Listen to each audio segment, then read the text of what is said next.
Good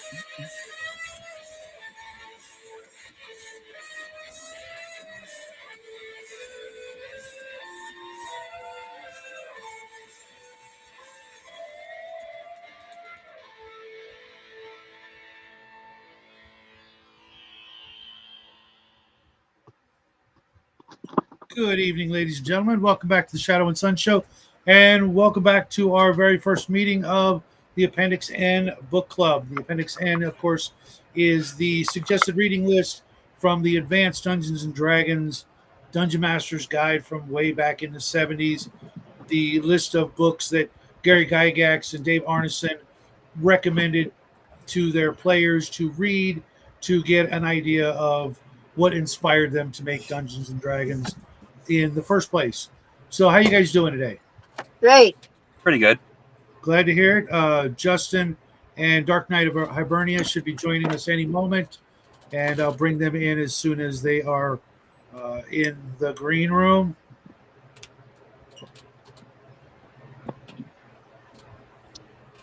Just give me a second here, seeing if they left me any messages. Nope. I'm not seeing any.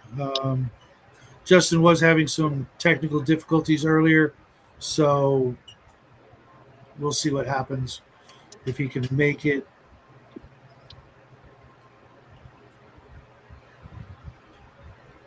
That's too bad. I was hoping to hear his exposition of how he would burn down and conquer Amber.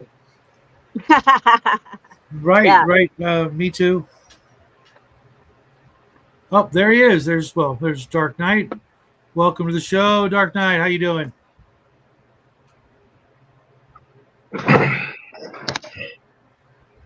DK, you there? Yeah, I'm here. Okay. Hello. Okay. I don't know if you've met Crafting Gamer or Raven before. Hello. Hello. And- Nice to meet And you. Justin will be joining us, I hope, real soon. Like I said, he's having a little technical difficulties, which is weird because he's usually, on top of things, but his internet was going in and out, and like That's what he gets for living in a third world nation. yeah. Mm. And I too was looking forward to hearing Justin's opinion on this book. DK, did you finish the book? Oh yeah, I've already listened to the audiobook of Nine Princes of Amber, like I'd say 2 months ago. Okay, cool. Did you listen to the Michael Moody narrated version? Yes, yeah, the one that's on YouTube. Yeah, it's great. I'm on Sign of the Unicorn now. I started it today. I just finished. Wait, I just finished the Sign of the Unicorn today, and Justin actually gave me the files for the books narrated by Roger Zelazny, and I appreciate it immensely because Roger was a personal friend of mine. You knew Zelazny. Nice. Yes. But the versions he sent me have a ton of background music and sound effects and noises. Oh, man, that I sounds know, so right? cool. Man, I'd love to hear those. Do you know, is there a way to get them legally or what? I think I can send them to you if you send me an email address. Well, sure. In Discord, and I'll keep it to myself, kind of thing. Yeah, thanks, man. And they're, Roger, he did a good job. Michael Moody, I think, is actually a little better because he's younger at the time. Roger passed away in '95, I believe it was. Yeah, he passed away in the 90s, yeah. And he sounds older than Corwin would sound, and so it loses a little something, but at the same time, it's his baby, so you gotta Yeah. But no, I'm trying to think here. I just had a question. Was Zelazny into the occult and stuff like that, like tarot and shit? I don't know about the occult, but I think he just had a passing interest or knowledge of the cards. He was more into Obviously writing, but martial arts and fencing. He had a black belt. I believe he was also a pilot, but I would have to verify that. I don't remember I remember something about that, but I could be wrong. I knew he was a fencer. I didn't know he did like hand-to-hand combat. You will not be joining this. You can just no, Felix. Sorry, and Justin's not here, so if you want to sit and watch, cool. But I can't bring you into the show because this is we're talking about a very specific thing tonight with very specific questions and answers for the questions. And it's not a matter of not liking you there, Felix. It's just that we don't know you well enough, and you have to understand that a whole lot of the things that have showed up in chat with the name Felix attached to them were really creepy and disturbing, and you kind of scared Justin. So we want to see Justin get all scared now, do we? No, we don't. No, we don't. But yeah, appreciative that we don't want to hear about it because if it's anything like what you said last time, or whoever posing as you said last time, that's definitely not safe for work kind of thing. Yeah, let's just keep those. Those are inside head voices. Let's just keep them inside. Yeah, I agree. It's funny because I have had dreams about my internet friends, but they're always normal weird. Take it easy, Felix. You're welcome to stick around and learn something about a great novel if you're interested. But if you're just here for Justin, I'll let him know that you stopped by and said hello. Hell yeah. So I will do just that. And if he gets here soon enough, all your comments will be in the chat. I really don't know because I can't see what's going on the YouTube end of things. This is my first time using Restream, and it's very different from. Well, actually, I can go over here maybe. Hey, what's up, Mobius? Hey, Twin, how you doing? Thanks for showing up. Hex to Hex, long time no see. Dirty Basement Terrain, how you doing? So I give Justin another 2 minutes, and then we'll just start with the questions, and he can come in and lightning round the ones that he missed. Because I don't even see him on Discord, which means his internet is probably deader than a doornail. Yeah. But I first read this book when I was just a wee lad. I was having an asthma attack weekend, and we had this bookstore that was right across the street from my house. I mean, literally, I could jaywalk right over there, and it was used bookstore, so you'd trade books and get books and things like that. And the lady who owned the bookstore was really, really a sweet lady and really liked me a lot. And she called up my parents one day and said, hey, her Shadow's not feeling good. We picked up something we think you would love, because I was just getting into fantasy and fiction and things like that. And I went over there, huffing and puffing, could barely, get off the couch that weekend. And she gave me the box set of the first 4 Amber books, because when that box set came out, The Courts of Chaos had not been written yet. And she said, here, you don't have to pay me for it. It's just, that was nice. That's sweet. It would have been like, $5 for the box set, which now sells for $200. Yeah. It's got the little cardboard box. But How I went old were home. you? I was maybe 14. I 13 or 14 years old. And, I made it back home and just laid on the couch all weekend, only, able to get up to go to the bathroom and stuff. And I just sat there and just read probably 2 or 3 of the books right there that weekend. And You devoured them. with everything. And then about a year later, I was working at a game store, the first game store I was working at, where I basically lived there, and the boss said, "Hey, we're gonna have Roger Zelazny in, you know, whatever weekend, and he's going to be there to sign autographs and stuff like that." And that's where I met him, and we became friends. And he was really nice to this, gawky little 14-year-old kid who just loved his books. He signed a bunch of books for me, and we were able to keep in touch. This was way back before the internet and things like that. And he was very encouraging and encouraged me to continue writing and game mastering, because I hear that he was a bit of a gamer, but I have yet to find out who he gamed with. So, but that's my origin story. And have you read much fantasy books before you came upon this? I think I'd read Tolkien and some Conan, and obviously, of course, Fritz Lieber's Sword series, The Grey Mouser and Fafford, which I can't wait to read with you guys as well. So since Justin's, I gave him 12 whole minutes. If he comes in, awesome. But you know what they say, the show must go on. Go on. So starting with crafting, I'm going to go, clockwise. Raven, you'll be last.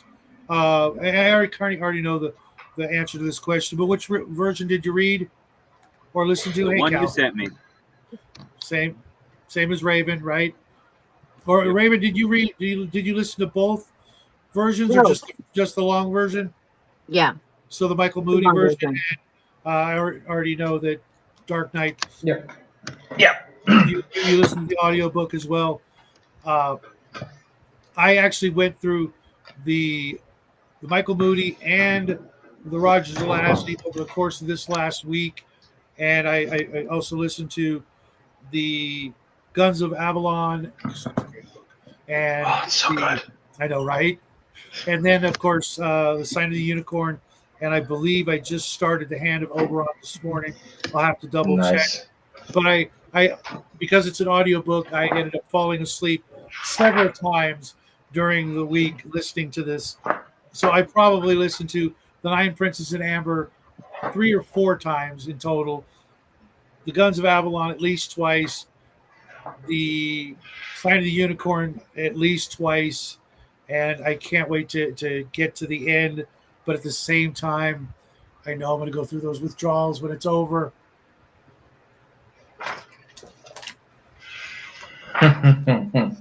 You guys ever do that? You read something and you're like, oh, man, I shouldn't have gone so fast through it. Yeah.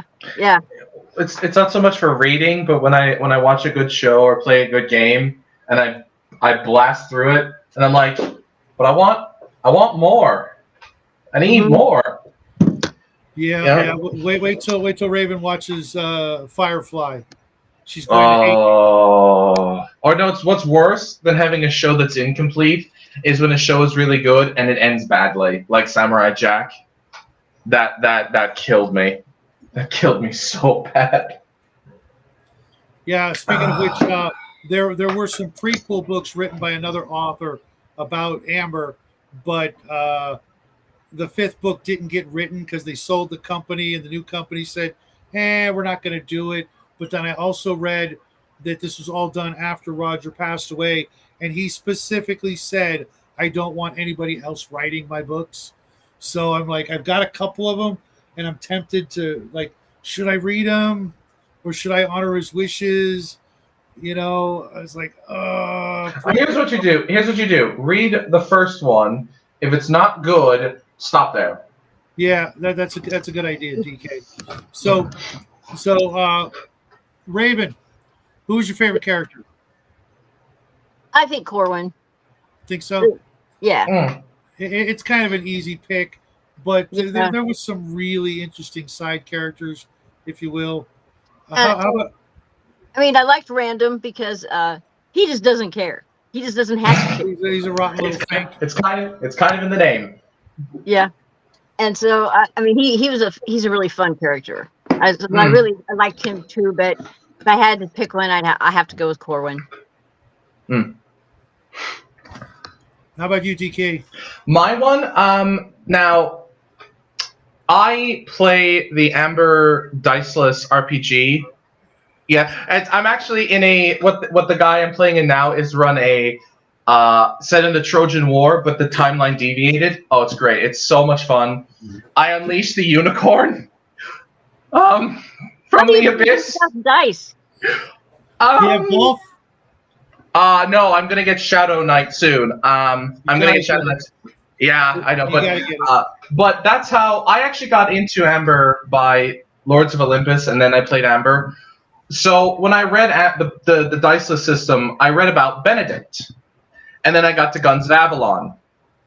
I like Benedict because of all the characters that Corwin presents. He's the most noble out of the lot of them because he does not play the game.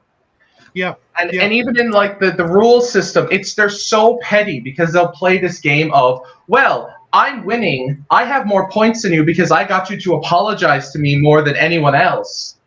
And anyone who doesn't play along ruins the game for them. The Amberites are such jerks, dude. I'm sorry. Like, I like Random as well because he stuck by his wife in Guns of Avalon. Yeah. You know, great guy. But like, they are such tools.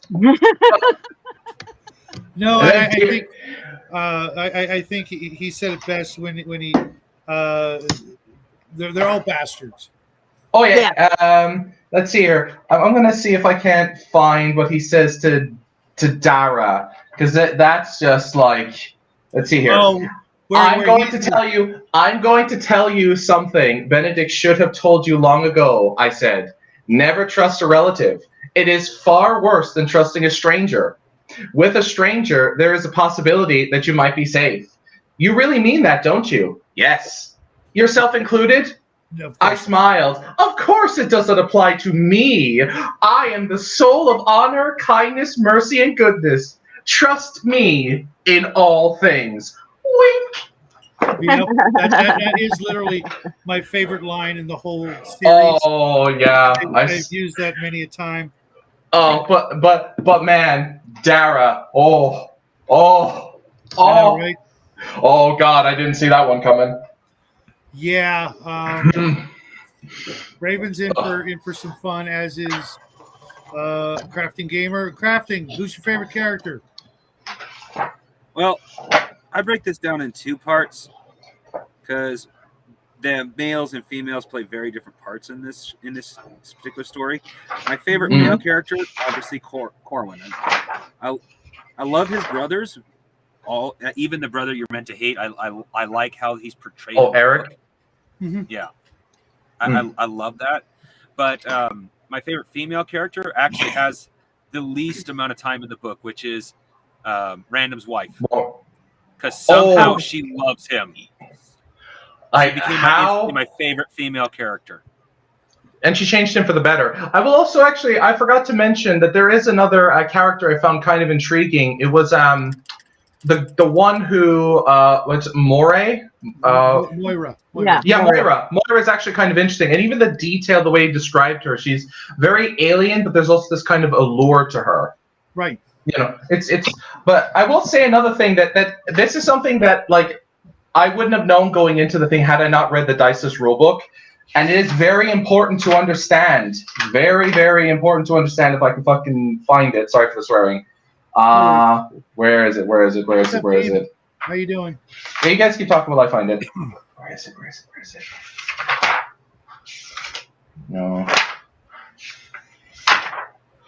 Where is it? Well, every time I try to find this is going to do my head in. So you were saying Crafting? Oh, What were you doing? I said what I was going to. I was just. Okay. For me, obviously Corwin, favorite character, hands down. It's about him, and he goes through a lot of changes that you don't expect. By the end of the 5th book, you're in a completely different place than you expected to be. And second favorite character would probably be, I don't know. I kind of liked things about Eric that I shouldn't, because he was a very competent bad guy, but he had that little tiny streak of cowardice in him. So that kind of, it's to be expected. And I kind of also find that it shouldn't have been the case. He really shouldn't have feared Corwin at all. Yeah, but this is everybody's got actually- their Achilles heel. Yeah. I'm still trying to find that bloody thing from this rule book. But the point that Wujik said about it is that this is the conceit you have to remember about, and this is why I brought this up for Eric. You have to remember that Corwin constantly misremembers or exaggerates stuff at best, or he outright lies. Because you have to remember, for the first 5 books, Corwin is telling a story from his perspective to his son, Merlin, who is a child of Chaos, Amber's greatest enemy. Mm-hmm. So he's lying. So it is absolutely likely that everything he says about Eric is a lie. So you have to remember that. That's kind of why I don't like Corwin. It's very plausible that he's lying about absolutely everything that he can get away with. Yeah. Oh, as I've never read the books, I didn't know that. So my perspective is based off book 1, and that's it. Well, no, the books don't unless you're paying attention to the contradictions, you won't notice this. I only know this because of the diceless RPG system that Wujik expressly points out that Corwin constantly misattributes things or gets details wrong or just contradicts himself. Or just pay more attention to that. Yeah, you have to. So I just find it fascinating. He's a good character, but he's not a good guy. Nope. Like, he really isn't. And it becomes very apparent by the 2nd book. Like, very apparent. Well, I disagree to an extent. When he brushes Random's arm away, when Random was going to shoot the truck driver, and then when he was concerned about the lives of the soldiers that he had raised to attack Amber, I really thought that was showing that his time on the Shadow Earth and other things had mellowed him to a point where he wasn't like the other brothers, kind of like Elric. He was like the one Amberite or the one Melibanaean that actually had a decent streak to it. Oh yeah, I'm not saying what I'm saying is that everything that Corwin says can be called into suspect. Because as even Elric or even Corwin said, that history is written by the victor. Right. So, I'm not saying he isn't noble. There isn't a nobility to him. I'm just saying, since we all hear this from his perspective, it's like, how honest is he really being? Because all Amberites lie, every single one of them. And boy, are they good at it! Oh, Look at Flora. Look at the first 4 chapters of the book. For God's sake, he manages to trick 2 elder Amberites into thinking that he still remembers who he is for 4 chapters, and they still don't get it until he points this out to them. Yeah, it's true. The deception gene is strong in him. Yes, to say the least. Yes. Or when Fiona thinks he's the one who tried to stop her when she tried to sell him out. But then again, Fiona in the start is kind of a ditz, so. That's so good, though. It was so good. So, what did you guys crafting? What did you like most about the whole story to this point? Ooh. Ooh.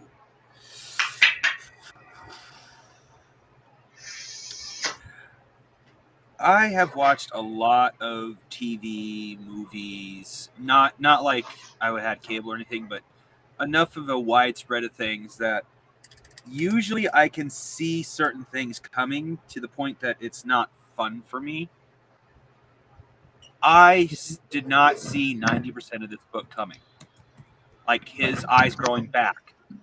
Yeah. Oh, that was They did horrible. not even remotely suggest that he had that level of regenerative capability, so you would not even come close to suspecting that would ever happen. Yeah. Yeah. And it was Even so then, he's seamless. himself. It was so seamless. Yeah, He was like, yeah, it was like, wait, I can see again. It's like, it's so good.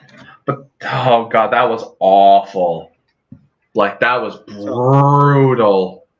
Oh yeah. So I'd have to say my favorite part of the book is the fact that I just could not predict anything. It was a really, really good book in that aspect. I did kind of predict the eye thing when in the first chapter we found out about how quickly he healed, his bones and the internal injuries. And a couple weeks later, he's walking around. I'm like,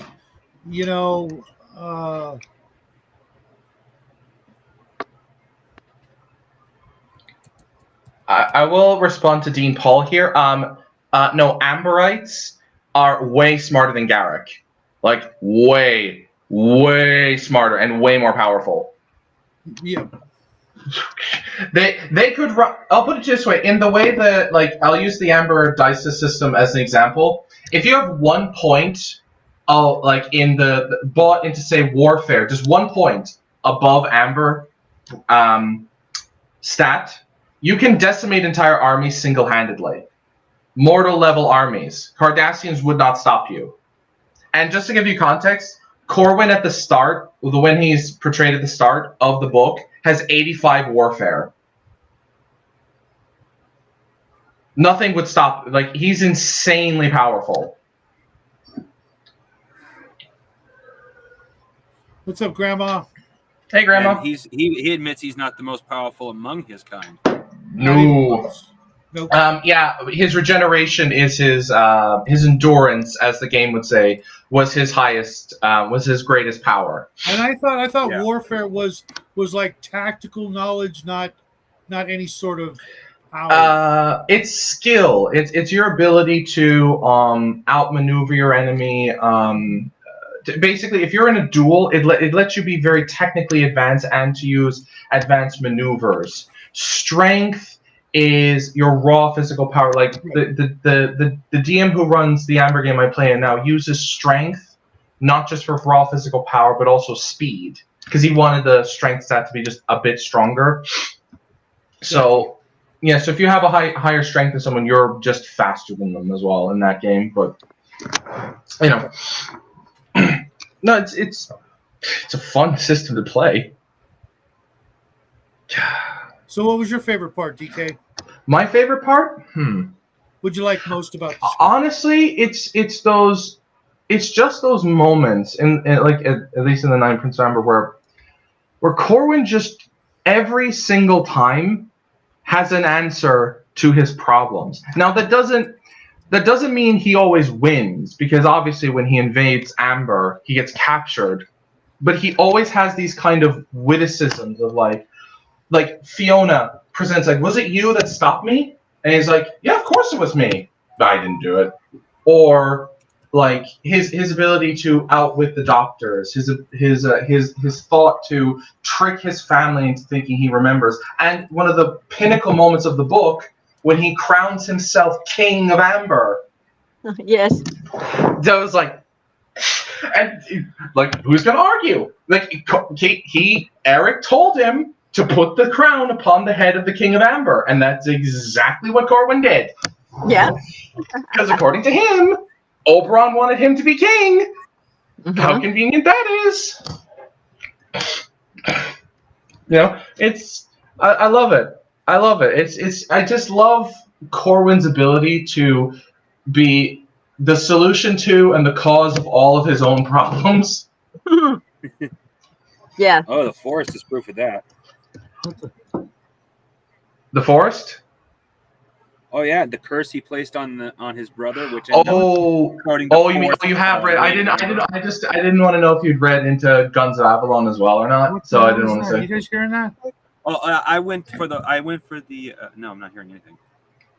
I went for the the version of that Shadow sent me, which I presume was the long version. It was 5 hours and 12 minutes, and right at the end, Corin comes to the realization the curse he placed on the land created a fourth path that only evil can pass.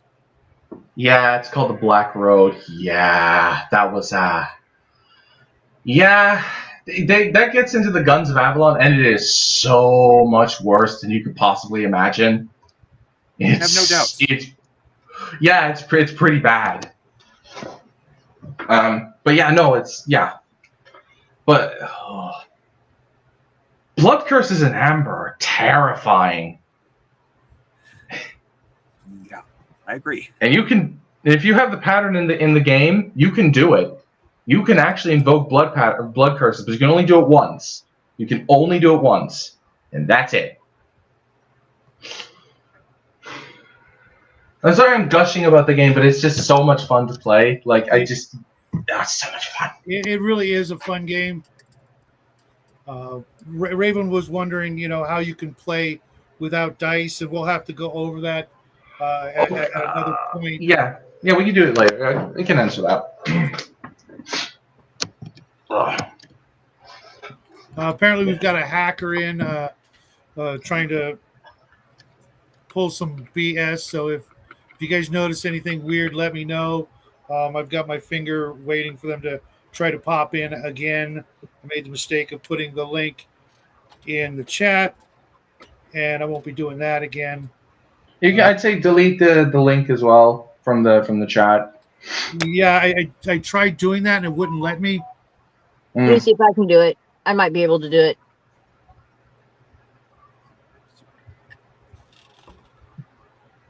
Don't you just love it when people behave like shitheads? Yeah. Actually, the link in the chat is how I got here, because when you sent me the link, Shadow, you sent me a link to YouTube, not the restream.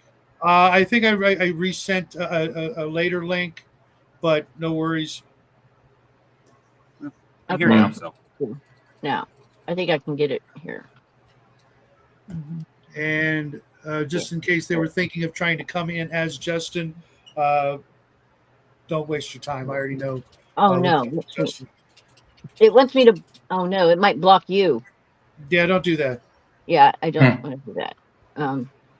Because they keep trying to come in as me, which I think is rather hysterical. But so, Raven, what did you like most about the story? I like the use of the cards. That was an interesting little thing, how he was able to go through those, presumably like tarot cards, but and then actually communicate with his siblings. And when he got in a mental fight with Eric and won, it was great. I just like victory.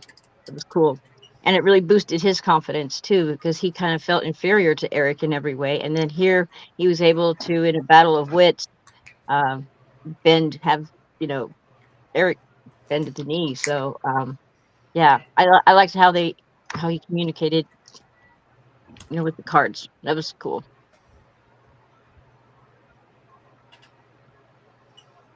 There are many favorite parts. It's hard to pick, really. Yeah. You have to try harder than that, buddy. For me, it was the dialogue, the banter, the back and forth, the deception, and the verbal fencing. I just enjoyed that so much. It just tickled the shit out of me. Just the clever one-liners and little, half answers, the lies of omission, maybe you might say. Sorry, you have to try harder than that. Is he at it again? No, yeah, nonstop. It either makes me think it's Felix, or someone else. And if it's Felix, you know, Justin's not here, so I recommend you find something else to do besides messing with a good show and a good conversation. And if it's not, Yeah, I'm almost. I got a couple of links for you. I'm almost half tempted to say restart the stream without the link, but that's just gonna be a pain in the ass. Yeah, no. That would just probably make them, you know, Try harder. yeah. Hey, Dean Polo. Uh,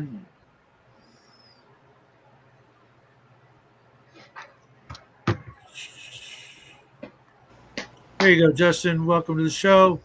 Hey, Yo. Hey, hello. it's still telling me I'm not connected to the internet in the corner of the monitor, so Oh, so that just long as I proves you're can be here. psychic, Justin. Oh, I was having trouble You're with the internet psychically earlier. attached. He pulled up the trumps. Yeah. I pulled up. the tabs. Well, we're getting a hacker, probably Felix, because I know Dean Powell and I know what he looks like. And if he was really trying to come in, he'd turn his camera on and I would know it's him. So the guy who's trying to pretend to be Dean Powell, if it is you, Dean, turn on your camera and I'll know. Otherwise, we got a jackass trying to get in the back door and. Bro, you can go fuck Turn on your yourself. camera. There you go. Bye because Felix dropped by earlier. and- Yeah, if someone's just saying hi, yeah, Dean Paul even said it's not him, it's the hacker. Mhm. I know. Yeah. This guy's smooth braining the whole thing. Mhm. You know what? I'm just gonna leave you there, Dean. Fake Dean. That way you can't do anything else, and you can well, you already know. Yeah.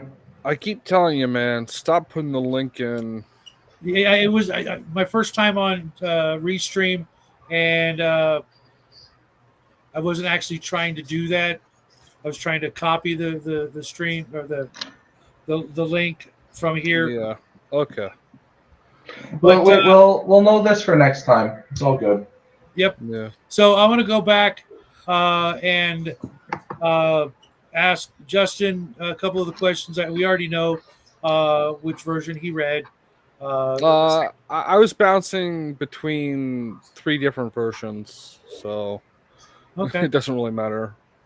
I read the long form one a while back, remember, but I ended up having to skip over to the one you had on YouTube because I needed to listen to it at double speed because my internet was going in, so I was having to condense the time. Okay. Because I just redid it before the stream, right? So who was your favorite character, Justin? Well, the protagonist is Corwin, so obviously it would be him.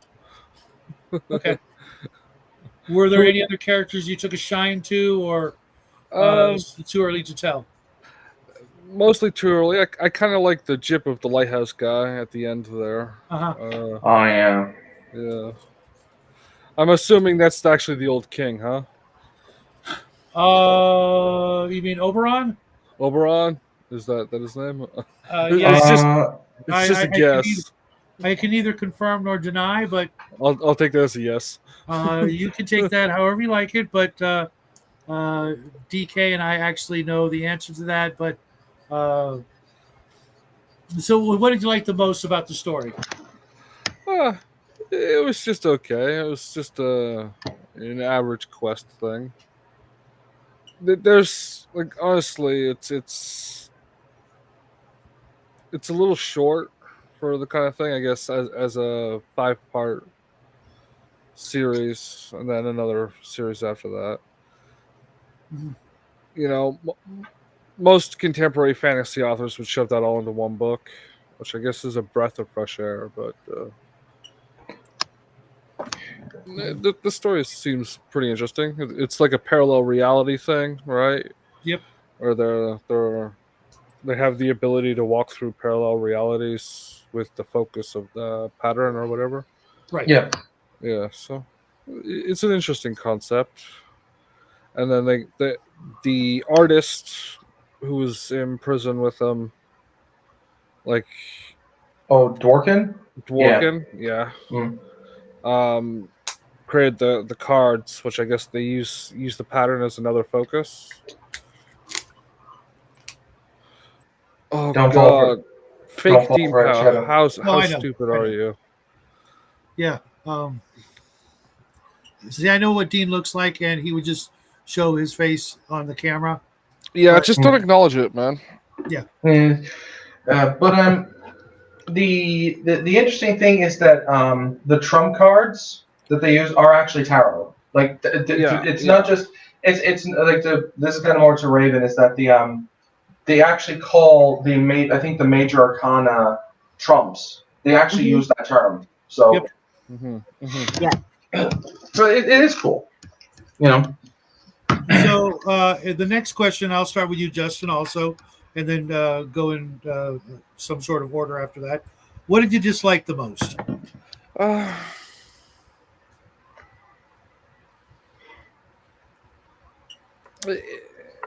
it was like there seemed to be a lack of depth that I'm used to in most. It was very, very like smooth in the plot. There was very few subplots because of the length of the book. Um, it was very like what do they call that? Journey writing or whatever, where it's like how Lord of the Rings is like, let's go here, then It's let's go here, it's then let's plot go. oriented rather than character oriented. Yeah. Well, No, two there's things. another term for that. Yeah, I kind know of what thing. you're getting at. I think two Um, things. One, it's very similar to Babylon 5's first season. yeah. Believe it or not, in that there are little things, little clues that foreshadow things to come. Obviously, Hmm. 5-book series, followed by another 5-book series, and he was he went to school to study Elizabethan and Jacobean uh, uh, literature. That's what his degree was in, Hmm. and he was one of the founders of what would become known as the new age, or the new wave, I should say, of science fiction back in the early Hmm. 70s, late 60s, that sort of thing. So they were trying to pave some new roads, and it was one not whoop, what happened there. It wasn't his first book, but it was an early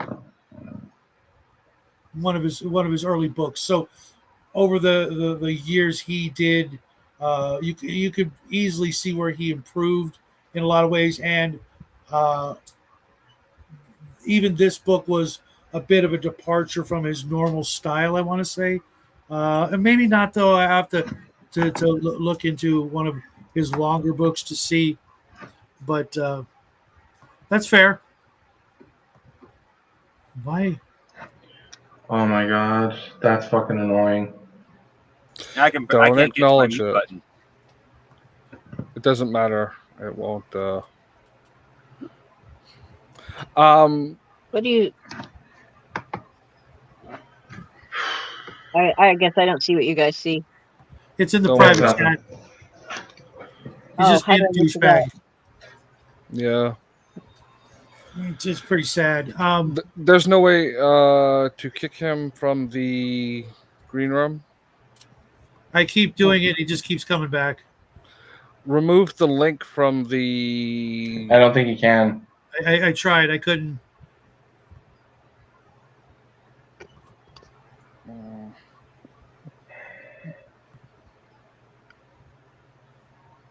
Well, at least we know that he has a small penis. So,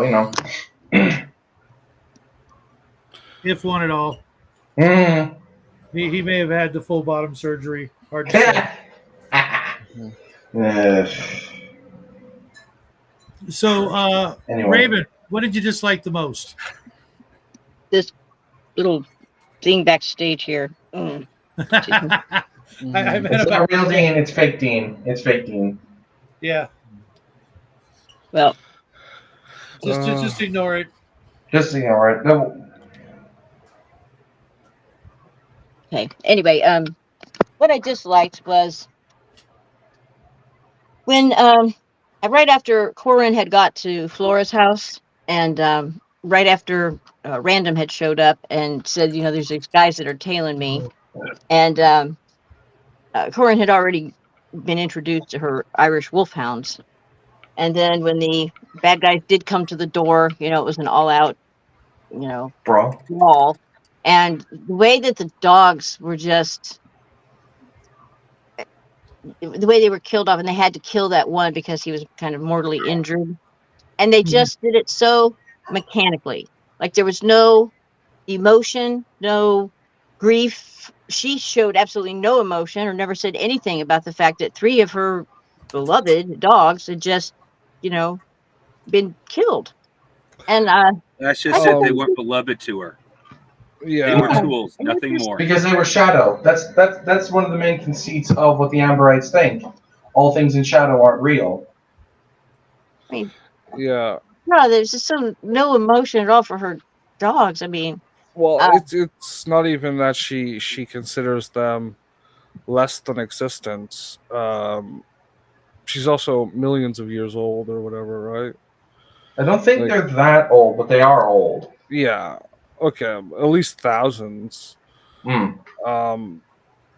So they would have watched creatures like this come and go. well, I just didn't. I got a soft spot for animals, so. Oh yeah, I know. Too soft of a spot for animals. Probably so. I want to see that cat flayed by the end of the night, It's not going to happen, Justin. No. along with 20 other cats. No. I'm no Just fan give of me a cats second, either. RPG Grandma. I sent you a message. Hmm? I was talking to Grandma. Oh. But no, I sent you something on Discord there, Grandma. oh, excuse me. So, crafting, what did you dislike? Ooh. Honestly, it's hard to find anything that's directly dislikable about this book. At first, I disliked Corwin's reaction at the hospital, but as I grew to understand the character, it's like, okay, I can understand that, so I don't dislike his reaction. I disliked his brother, the guy you're supposed to dislike, but that's for the reasons you're supposed to, so technically I don't actually dislike that. So it's really hard to say, well, I dislike this about the book. It was really good. If I say anything, it's the fact that when the book first started, it felt like Welcome, less Grandma. like amnesia and more like Well, what was it's that? a good. It starts like this is a good second book. I understand it's supposed to be an amnesia story, but to me, it felt like this is a good second book in the series. Like if there was should have been like it feels like there should have been some sort of backstory to Corwin, not as as an Amber Prince, but as a little bit of his life. Not much, but a little bit of his life beforehand. Like in the shadow. Yeah.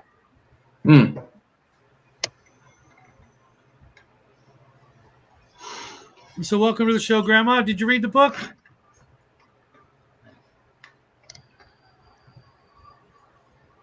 Is that Grandma? Yeah, that's Or Grandma. is that fake Deepak? No. It's Grandma. No, it's Grandma. I recognize the picture.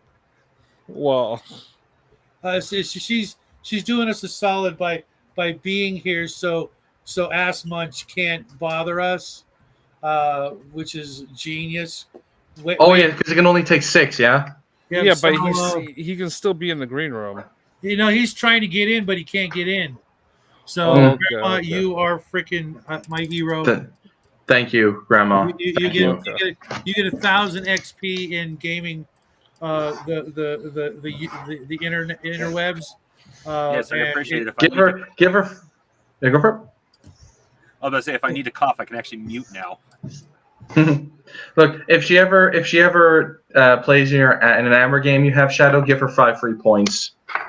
Yep.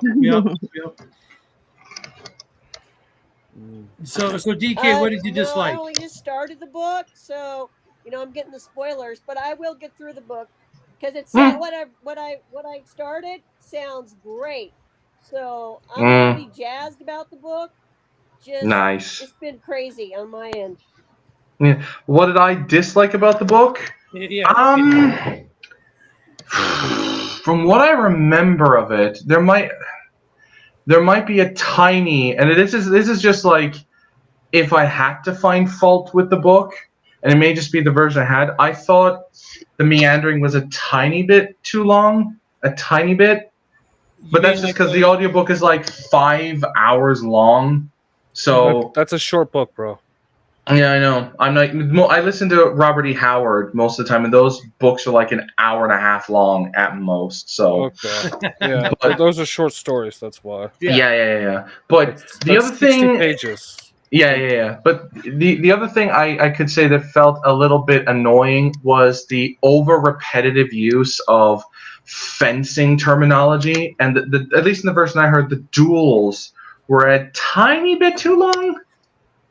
Like hearing I riposte and I parried and I dodged over and over and over and over and over again in the same fight is like.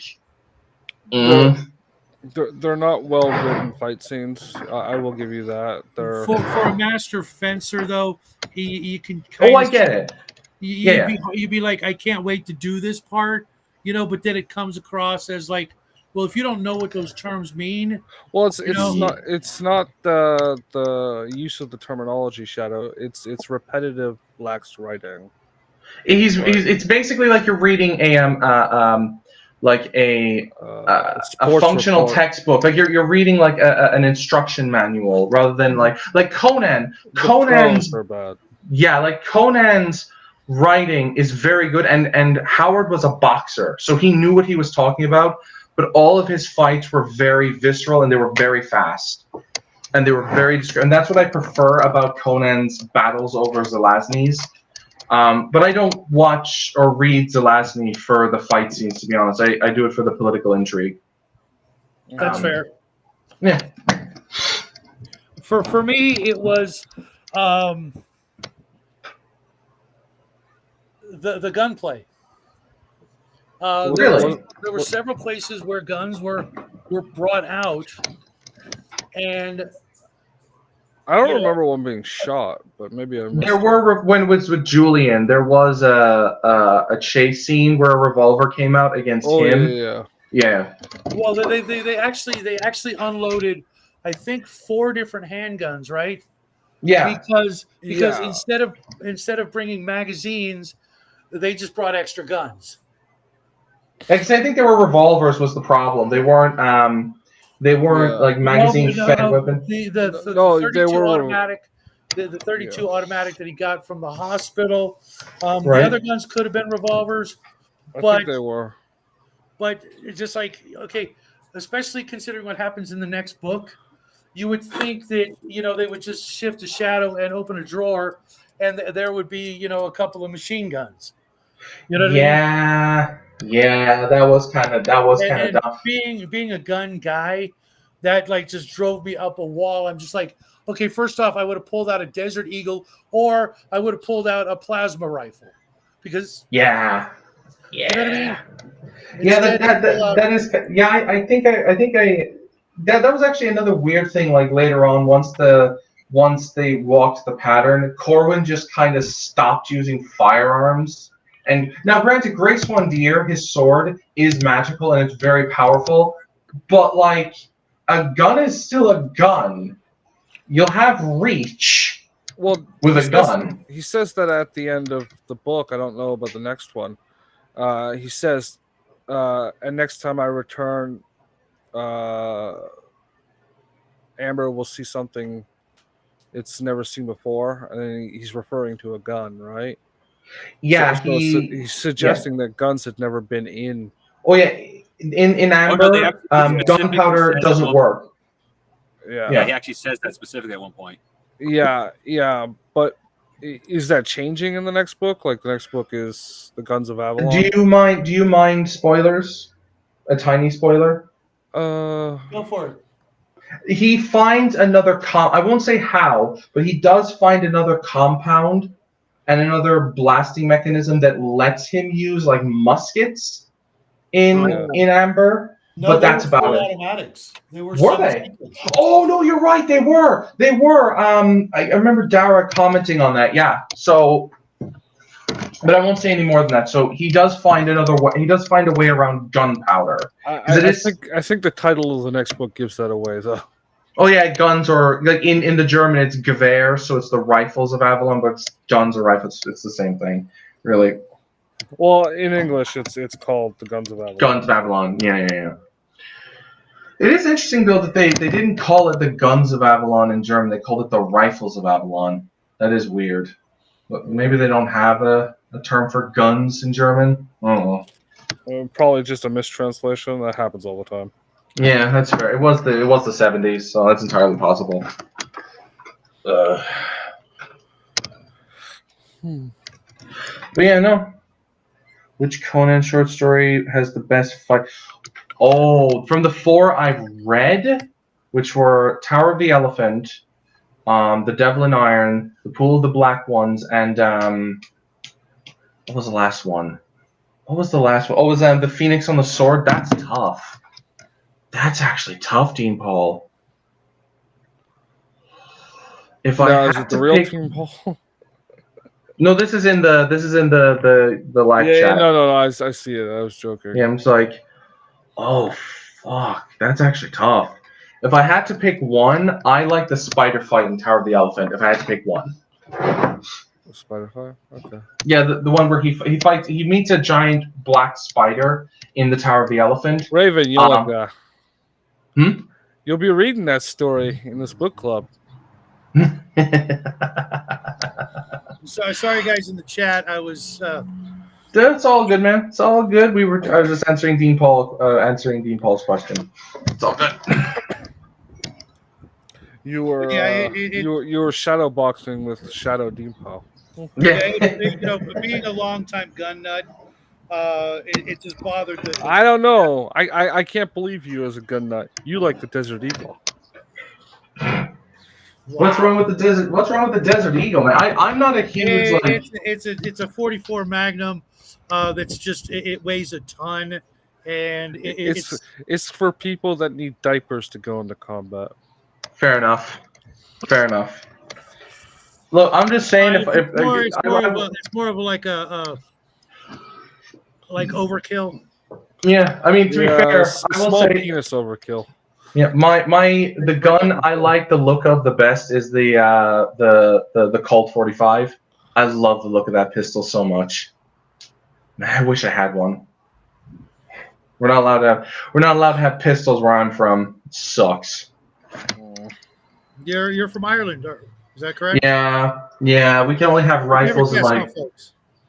Yeah, we can have rifles for hunting or for protecting our territory and like double barrel shotguns, and that's about it, I think. Yeah. I don't know. I think every citizen should be allowed to keep and bear arms. Yeah. But that's just me. You're not alone in that thought. So I'm going to go on to the next question, and I'm going to start with crafting. What was your favorite scene or part? Was there like one particular moment in the book you just like, oh my God, this is great?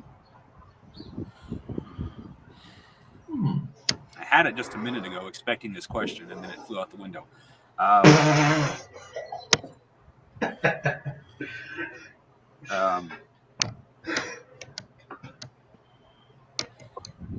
We can come back if you need a moment. No, I'd actually have to say it would be when Corwin's eyes grew back. That was pretty cool. I remember the first time I read that. Hope. Yeah, that instilled a certain level of hope that I was not expecting. See, I was expecting this book, not knowing it was a trilogy, or a series, I should say. I was expecting this book to end with him being the Blind King. And then the next book taking back. It's like, awesome. Yeah, or the next book taking up from someone else's perspective. Yeah. That would, imagine if Random was the next point of view character in the second Well, book. That would be he is. He gets a whole chapter, I believe, in chapter 2 of the Guns of Avalon. Yeah, I don't that's the remember that whole off the top of my head. I'll have to reread it. I'll reread it for next week. Where he talks about his list of favorite things. Of course, sex being the top. Of course. Then he talks about drumming, playing cards, and flying. Oh, I thought that was Corwin who said that. Nope, that was all random. He said that in this book too. He said that in the sign. He said that in the sign of the unicorn. Can you really picture Corwin being a drummer, or can you picture Random being the drummer? Yeah, fair enough. Actually, Yeah, I think what Corwin actually answered the same was gambling, flying, and something else. Because I do remember flying coming up, and Corwin enjoyed that too. That's inside of the unicorn. Yeah, that's probably what I'm thinking of. Having a small plane in this one. Yeah. Sorry, guys. Yeah. So, Grandma, you want to field this one, or you want to pass?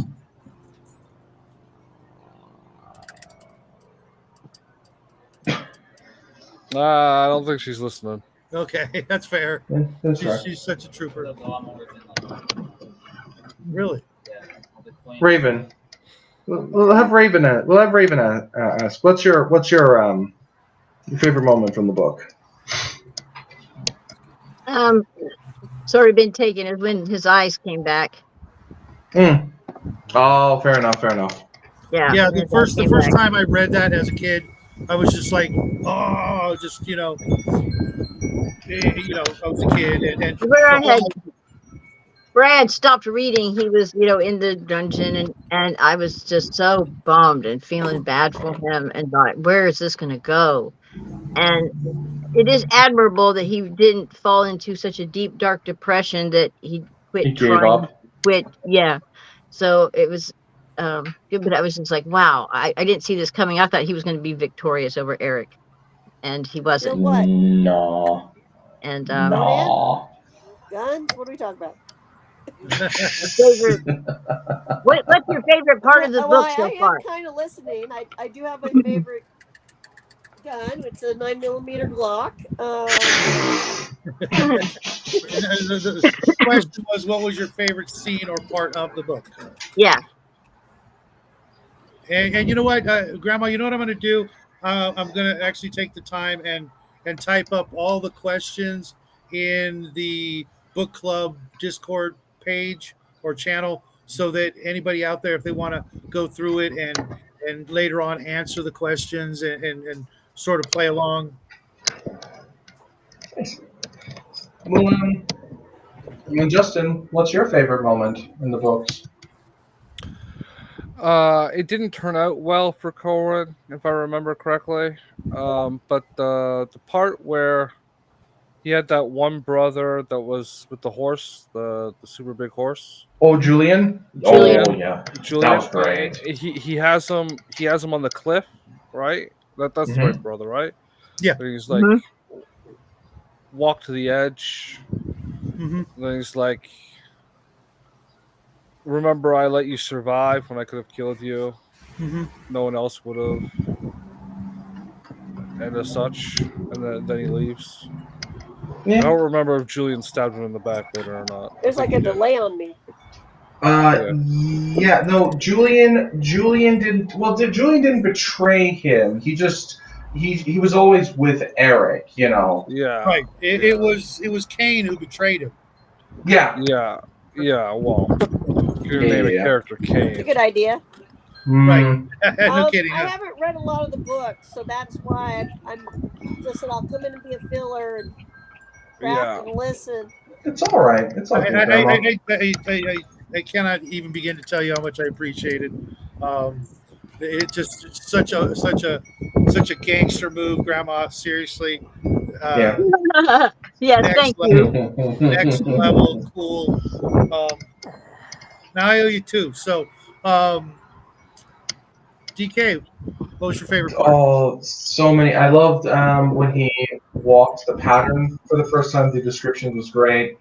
I liked his reminiscings in the dungeon after he got blinded, or his moment with the bard. But it's close with the bard. But if I had to pick one moment, I think it is just his, because I love moments like this where the hero gets this rhetorical victory over his enemy, and it's when Corwin crowns himself as King of Amber.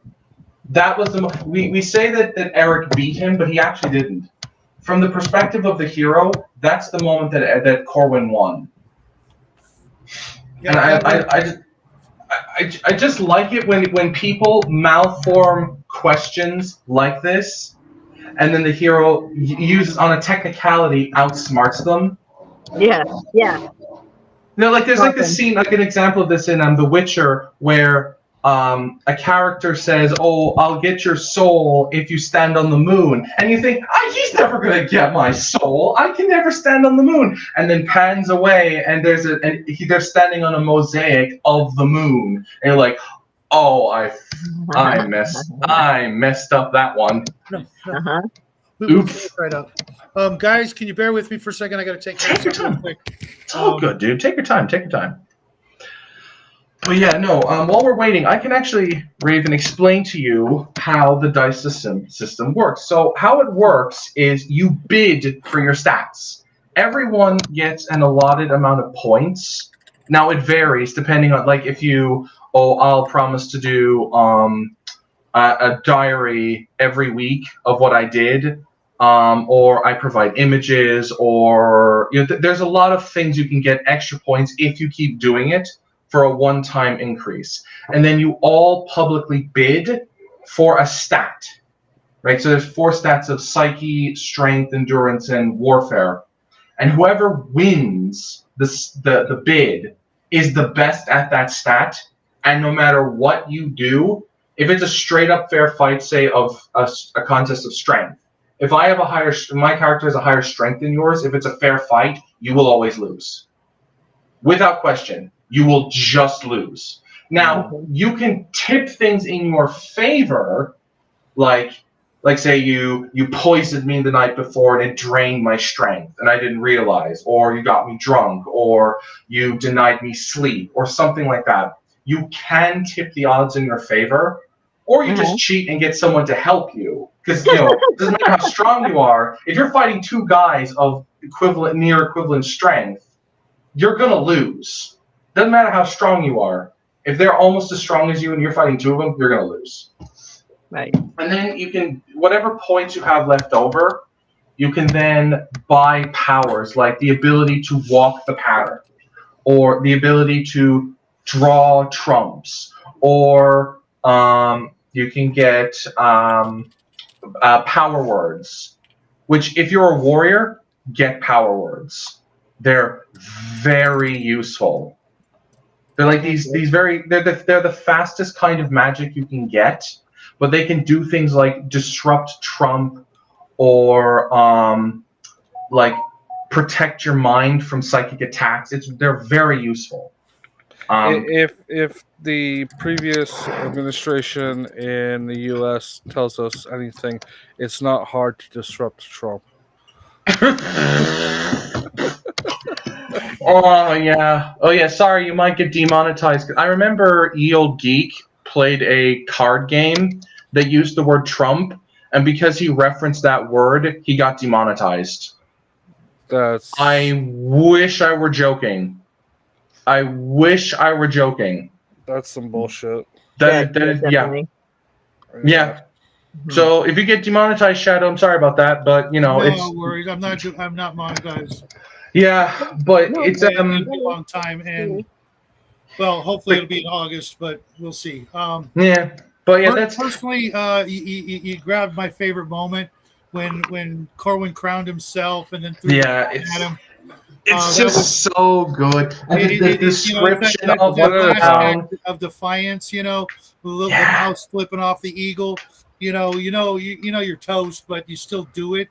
And if it wasn't that, then it would be every instance of smoking, as you guys probably could have.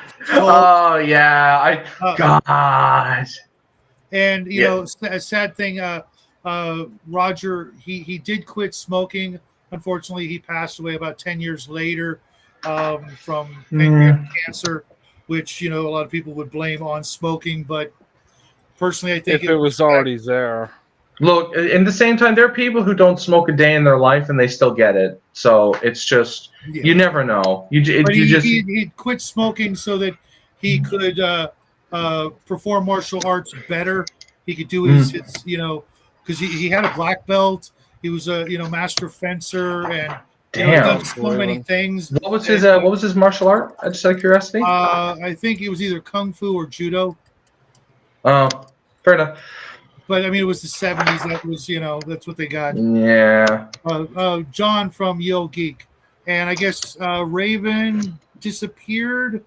Hopefully, she'll get her butt back in here. Hopefully. Let me Well, the actual real Dean Powell starts harassing us again. Wink, wink. Raven, turn on your camera. I can't let you back in because don't know who that is.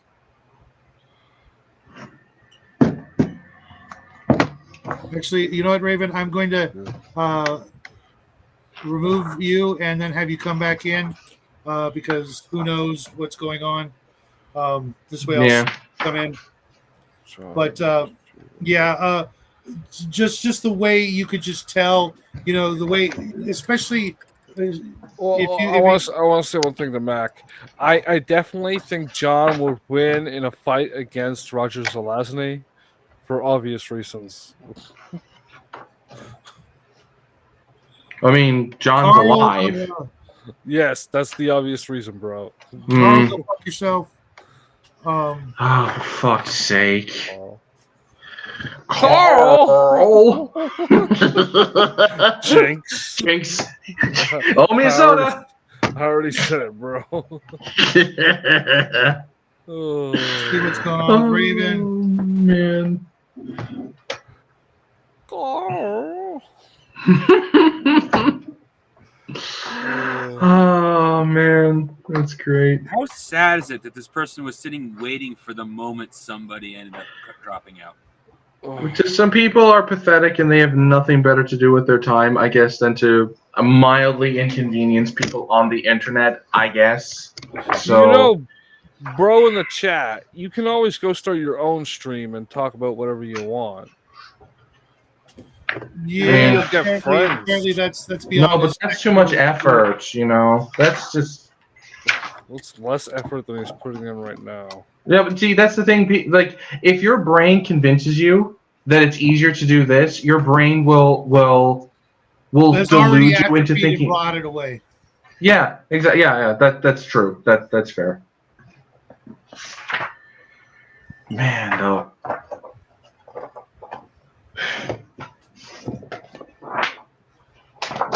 Yeah, it is. Just as a side note, I love. While we're waiting for Raven, I love the art in the Amber game. It looks it's so good. And unlike D&D 1E, it's bloody uniform. It's all the same style. Yeah. Rule one. Keep the art the same. Yes. Goddamn. Please. Unless you're doing something like making an art book of a role-playing game like Morkborg did. But still that's got a consistent theme through. Did you see that? Oh, what page is that on? 99. 99, okay. Let's see here. Agent 99. It's so good. Yeah. The character I played, just as a context, Shadow, and the lead up to his minor backstory, the character I'm playing in the Great game that I told you about, he actually got shot in the neck, and that's what caused him to get picked up by Aphrodite and get trained to be a god. He got shot in the neck, fell over a banister, and tumbled into the sea. So here's our hero. Corwin. Yeah, it even shows him when his eyes were growing back in the book, and you can see it is night and day, like how badly he got fucked. But here, Eric. Yep. He doesn't look like such a bad guy. No, he's a bit smarmy, a little bit, but Yeah. you know, he's Kane. What are you gonna do? What are you gonna do? Kane looks awesome though. He's got the boots with the spurs on it. He's got the hat, the pirate hat with the little feather on it. Oh, Gerard, yeah. Oh, it's great. Ah, man. God. Oberon looks awesome too. I'm gonna be real. Oberon looks kick-ass. It's got that Celtic vibe to him. Random, charming little chap. Mm-hmm. Working, kind of a weird looking guy. Blaze looks cool too. And you know what? Hold on, let me go back. Dara, I hate to say it, but Dara looks exactly like a friend of all of ours portrays herself. Who does that remind you guys of? Let me see, Dara. Let me take a look. What page is it on? It's toward the end. You can move your book away from your mic, because that would be pleasant. And who does that remind me of? Nerd's Nerd. Oh, I don't know who Nerd's Nerd is. Oh, okay. Okay, if you look at her icon, she's got this anime girl with a GI helmet, short hair. To me, when I saw that, I'm like, okay, that's Nerds. And, with the way she acts, just saying. So I'm going to move on to the next question. We kind of touched on this a little, but did any of you guys have a favorite quote? Favorite quote? I'm going to give it to the description of when he walks the pattern. Okay. I like that. I thought that was good. What was it? It's a whole spiel of as he's going through all the different descriptions of the different barriers he had to pass through. I just thought they were evocative. I thought they were cool. I thought you were going to pick the one where he was talking to Dara, but that's in the next book. Yeah, I mean, in this specific book, if it was it would be that one from Guns of Avalon if I had to pick one. But that, I'm trying to keep from what I remember of the Nine Princes of Amber. Though, would there be a better example? And Justin, you said you had none? No. Okay. How about you, TCG? That's a tough question. Actually, a lot of quotables from this movie. I'd have to say if I really had to choose, that would be right at the end when he says he'll bring guns to Amber.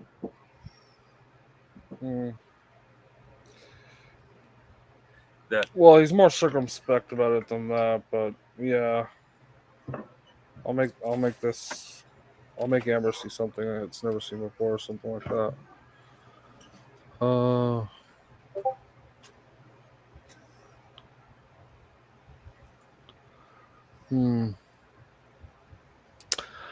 I don't know.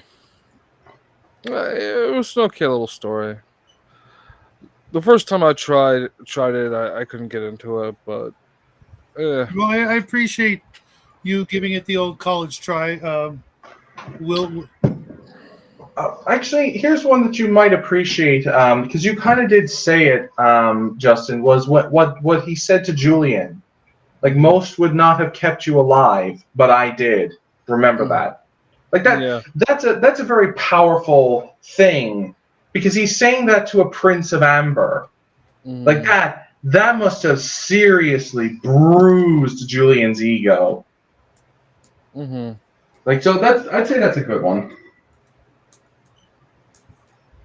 Yeah. And what was yours, TCG? He went with the end. Yeah, when he said, at least in the one that I said, he actually is quite blunt, saying that he will make guns fire in amber. Hmm. I don't know about yours, Justin, but the one I had, he was very specific. He wasn't vague. Okay. But I promised myself the guns would blaze within the immortal city on the day of my return. Okay, Thank you. maybe. That was I was Nice. thinking. It's the second to last page.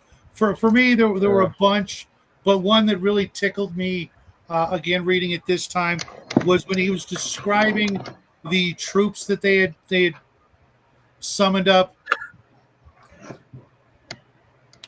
And remember when he was they were getting the new troops and he was describing them, and he said about as dumb as your average teenager. Sorry, kids, but you guys are you're dumb and easily manipulated by bastards like me. Pick your favorite DJ. Oh, I remember that. That was funny. He has a really good sense of humor in these books and in real life, and there's more to come when it comes to great quotes. Just saying, one of my favorites was "It was just one damn thing after another," but we'll get to that one of these days. I don't even remember what book it's in. I think it's got to be The Hand of Oberon or The Courts of Chaos, because I don't remember reading it the last three books unless I missed it like 3 times, which I find that hard to believe. Raven says she'll be back in a minute. She had to use the little amberite. The lavatory. The lavatory. So we're going to start getting into some gaming questions here because that is kind of the point. Nice. Crafting, what did you think about the powers and the abilities of the Amberites? Do you think they're too much to allow for player characters? That is based off the system. I admittedly haven't played too many systems, but I've played enough and have researched enough to know some systems you give that level of power, the system is going to break within 5 seconds. And yet other systems, you give them that level of power, and it's like, well, you could kill that creature, but maybe in 10 levels. Oh, okay, 10 levels later. Yeah, the creature leveled up with you, but basically what I'm trying to say is it got stronger. Power, but yeah, thank you. It's all good. Sometimes words escape me. Yeah.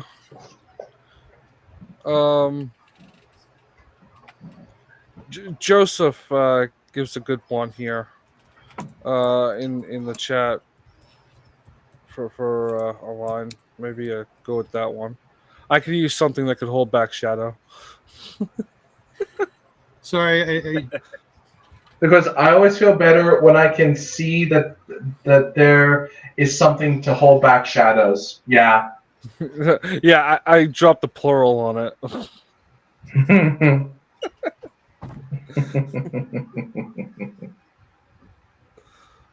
Yeah, Joseph, that was a good one. Eh? Welcome to the show, Joe. Yeah, let's see here.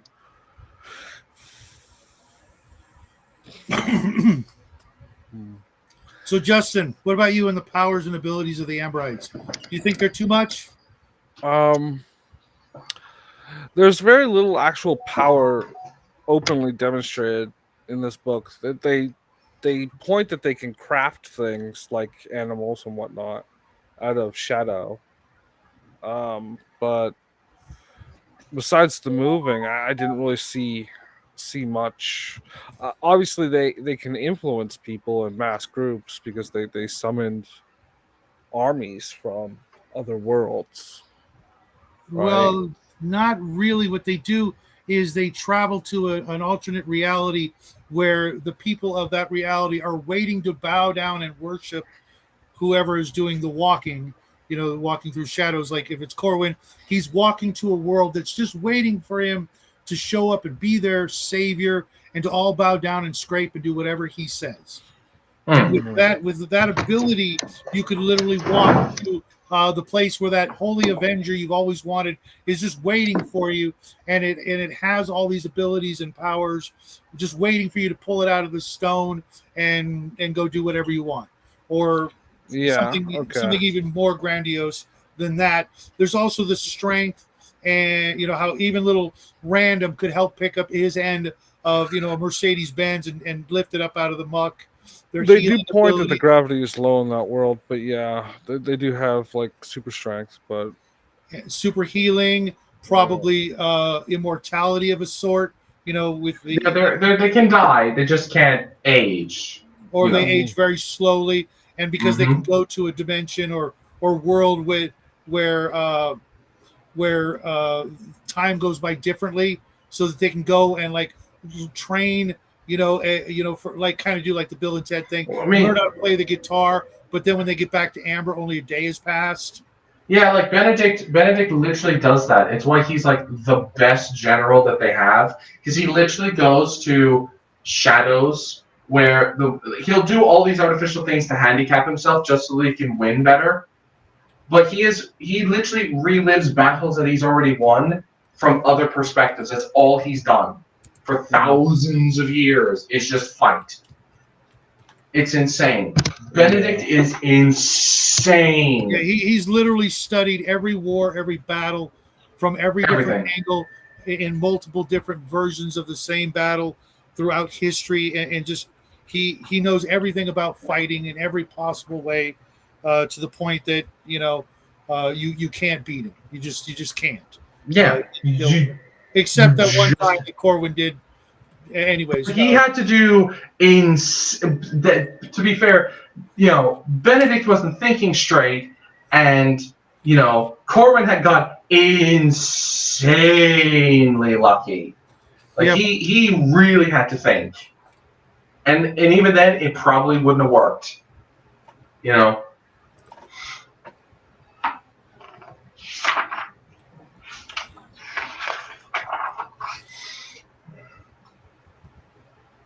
Oh, excuse me.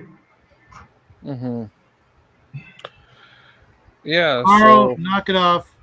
Raven's trying to come back in, and you're keeping her from doing that.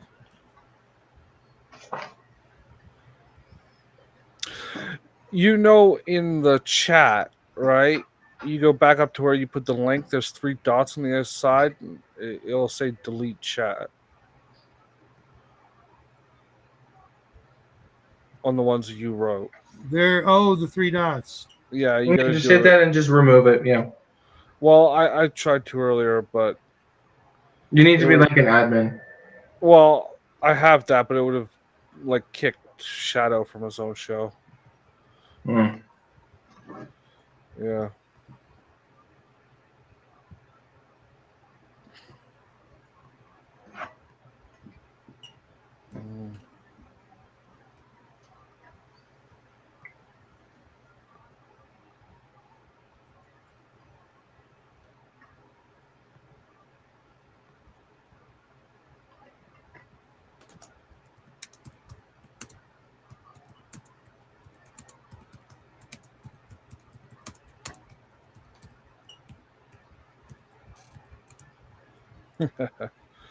Yeah.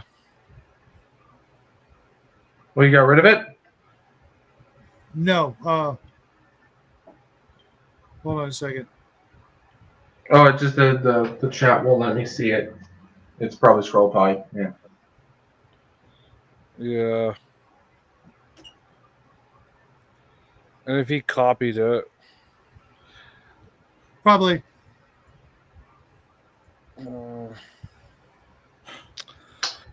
Can you kick him from backstage long enough to let Raven in? Nope. Okay. Fuck. This is why you don't leave chat. Yeah. It was my first time doing it, and I thought I was putting the... it's I'm just saying on Raven's part, she probably shouldn't have left. Yeah. I think she got kicked by something. Yeah. And then she decided to go... She figured while she was gone, she'd go use the restroom, and now she's... Fair enough. Yeah.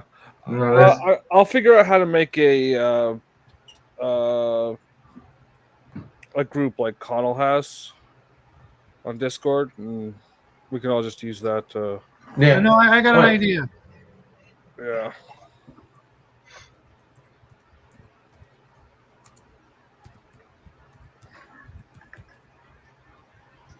Wait, if you have a Discord for this kind of stuff, Shadow, shoot it to me privately after the stream, if you don't mind. Pardon? I think you said there was like a Discord for this kind of stuff that you do. Just send it to me after the stream. That's all. Yeah. Mm-hmm. Keep trying, Raven. 'Cause I'm just gonna keep changing his name to something that fits. Mm-hmm. Well, So, okay, it opens up with the insomnia, and he's in the hospital. Then he robs the. I mean, amnesia, Yeah, insomnia. I've got the insomnia. Freudian slip there much? Yeah. mm, Well, I've never wanted to have sex with my parents, so no. Who wanted to have sex with their parents? Freud. Oedipus. Oh. Well, he originally wrote that essay under the a different name, and they told him to change it because it was all his clients. There's a whole thing with Freud, and his kids came out after his death and said he did Keep trying, really bad Raven. things to them. You'll get through. Just keep going. I just can't imagine being this desperate for attention. It's pathetic. It's Yeah. very And he's homosexual. obviously a dude because he only ever uses dude names. So like, it's really, really pathetic, man. Not a good Yeah. look.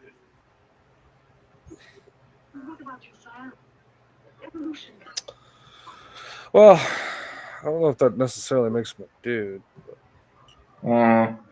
Oh, But- sorry, he is. But to back to your question, Shadow, what was it again? About the powers. Do you think that the powers that the Amberites have are too much to Yeah, Freud was include? freaky. It was all the cocaine he did, man.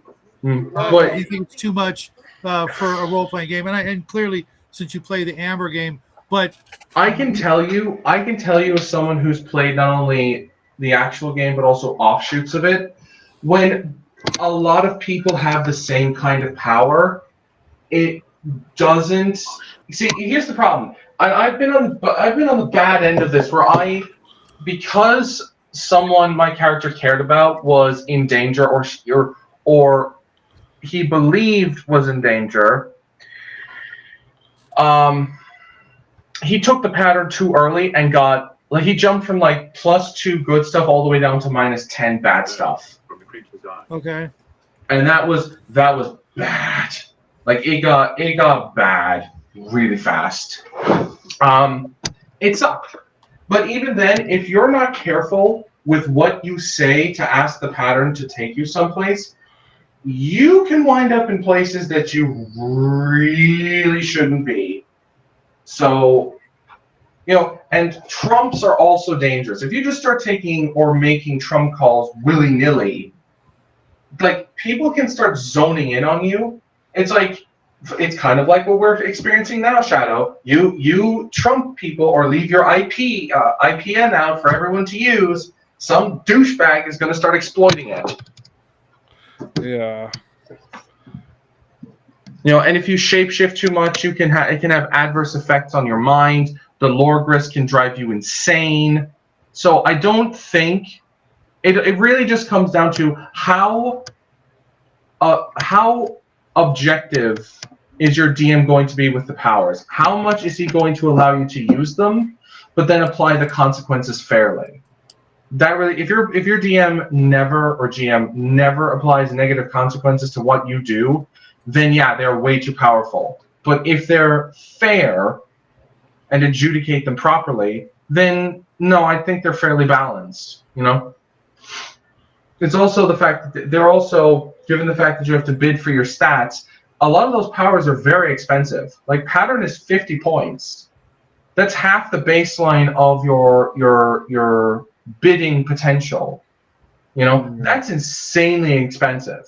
It really is. For those of you who don't know, it's a point buy game where you get X number of points to build your character, but when it comes to your stats, people are trying to bid for the highest stat. Like if you want to be the strongest character in the game, part of the point buy is an auction where they'll go down the stats, and if you win the bid on strength, you are literally the strongest character in the game. Yeah. So you'd be like the god Well, of your generation anyway, because you can face Elder Amberites who are stronger than you. But yeah, of your generation, you're the strongest. Right. Yeah. Well, and here's the thing, and here's a tricky thing that I figured out in the Lords of Olympus game. You can do back alley deals. I've literally done it where I've talked to two players to say, oh, if you want to have the highest psyche, I'll take the highest endurance. And to another guy said, oh, you want to have the highest strength? Fine, I want the highest warfare. You know, I just won't bid for those things. Mm-hmm. You can do that. There's nothing in the rules saying that you can't do that, like game the system beforehand. Right. You know, Oh.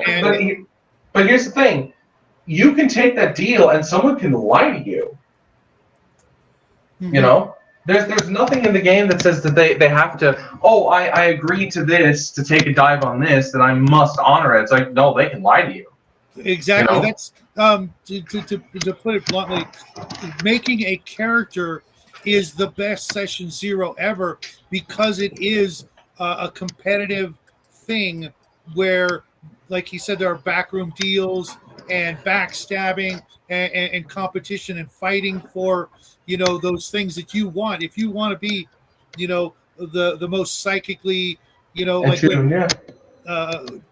or magically endowed, like when Corwin blasted Eric with the card mentally and won that battle, that's a thing that'll happen in the game from time to time. So if you want to be the guy that can do that, you know, you're going to boost, you're going to bid high on your psyche or your strength or your endurance or your other stats. And it really makes for an interesting game because most role-playing games, let's face it, you're all working together. This is diplomacy, the role-playing game. I mean, it's the only game that, in terms of character creation, that's as fun as this, from what I've heard, is Paranoia, where you can literally bid for other players' stats and screw them over. You know, like, and they remember when you fucked them over, you know. So, like, that's the thing. Like, you can. In Amber, if someone betrays their word on a promise and a bid, you can remember that. You know, You can absolutely remember that and just say. And when you if you're playing the Throne War kind of a game where everybody is trying to become the next king, then you know you go into the game knowing that you know this is the goal, and if you want to win, then you're going to do all this, you know, evil, nasty crap to your brothers and sisters to eventually become king. And it doesn't always end up the way you think, because sometimes, you know, if the GM's smart, he will throw in something or many things to distract you from that and maybe even give you a reason to try to work together in the long run, which, you know, might or might not actually happen in the Nine Princes and Amber, or the Amber series. Yeah, what I love is when you're looking through this each stat for the bid war, and it says, like, you see in Psyche, like there's a sample auction. Okay, folks, settle down. It's time for the bidding war. The first item of the bidding war is Psyche. The winner will be the person with the strongest psyche, psychic sense and will. Is everyone ready? Almost. Can I ask a question? Yes, please. And then he says, it gets down to the point where the character asks, how important is psyche? And he says, it's the most important stat. Then you cut over to strength, and the DM says, like he said, how does strength compare to the other attribute? Easy. Strength is the most important attribute. It's great. I love. Imagine you throw this at new players who've never done this before, and then you say that to them. It's so funny. You know, it's great. I love it. So I'm It's, going to move on. I'm going to skip a question in the hopes that Raven Raven. will be able to get back in here. Yeah. This is a basic one. Did you hate any one character more than the others? The bad guy. The bad guy, Eric. Mm. I don't really care one way or the other. They're all decent, but like none of them were more poorly written than any of the others. So none of them are particularly well written. None of them drove me to serious intrigue into what that person's doing. But once again, that's because it's a small book, right? Mm. And when you say bad, did not like, do you mean as in I enjoyed reading them, but I just didn't like them personally, or do I not like them as in they were just poorly constructed as a character? What do you mean? Either way, if somebody leaped out at you for any reason, for me it was pretty easy. It was Flora in the first book. She was just weak. Just you know what I mean. Just you knew you couldn't trust her. Weak. Just absolutely. That was the one they rescued on the No, yeah, she was always so quick to she was the sister that he went to her house. Okay, yeah. the first one. Yeah, it was so she was so quick to jump to paranoia. She was very easily distressed and agitated, very gullible as well, and quick to to threaten. go whichever way the wind was blowing. Oh yeah. I think she threatened Corwin 3 times within the same scene and conversation with her dogs. It's but yet she was somebody else's dog. She was a watchdog over Corwin in that Earth. She was the one, paying the bills and keeping an eye on him. And she couldn't even do that right.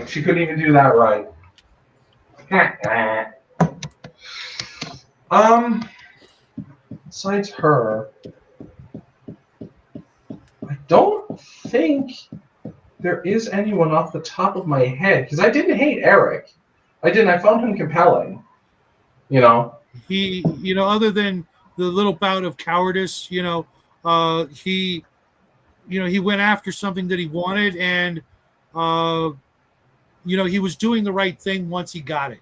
Once he got the power or what have you, he was trying to save the kingdom and save the people in the kingdom, etc. But we all knew deep down he had to be the stereotypical bad guy, the guy, the sniveling coward. Yeah, but I mean, I also chalk that up that could just be Corwin lying again. But we never know. From what we see of him, so all we have is Corwin's word.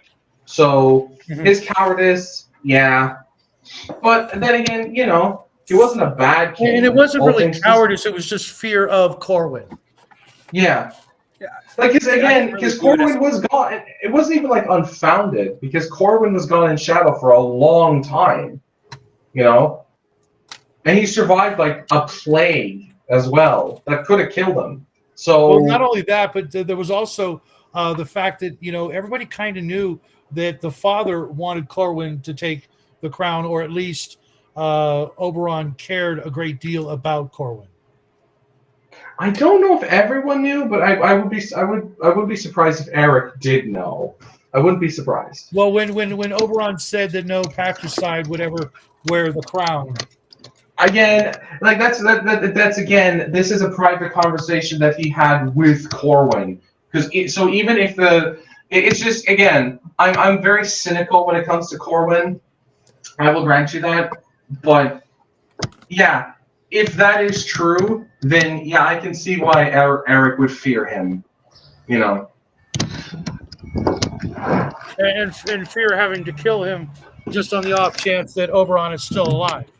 Or even that a blood curse would happen. Every Amberite fears that. That's the one. Which was, as we'll find out later, a pretty powerful magic. Yeah, well, it says that Corwin opened a new way into Amber through his blood curse. Yeah. Yeah.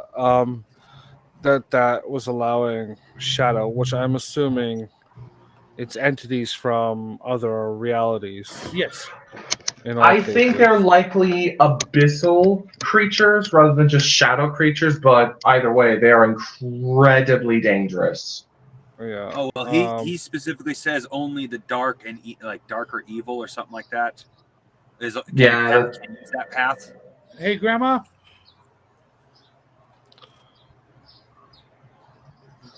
She's on a delay and isn't really paying I was thinking attention. maybe if Grandma popped out, we could get Raven in because she's desperately trying to get back into the show. And this douchebag, is only doing what he's doing now just to keep Raven out. Yeah. And the only way to foil that is to bring her back in because Raven will just freaking berate this little pansy, all night long when she's not talking to us. Yeah. The true measure of a man is when he has to spoil other people's fun. Yeah, manly behavior right now. It's a little homo boy behavior. He's a runt boy. He's a little baby bitch. This isn't even male or female. It's a failed transition. There's nothing down there. Just a pustule sack. Yes. Yeah. I was saying, since Raven's trying to get back in, can we have you pop out? I can do that.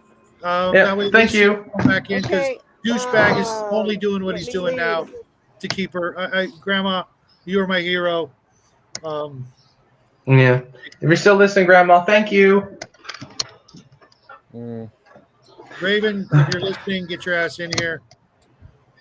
Let me just make sure that it is Raven in case this dickhead tries to. Well, just make sure your camera's on.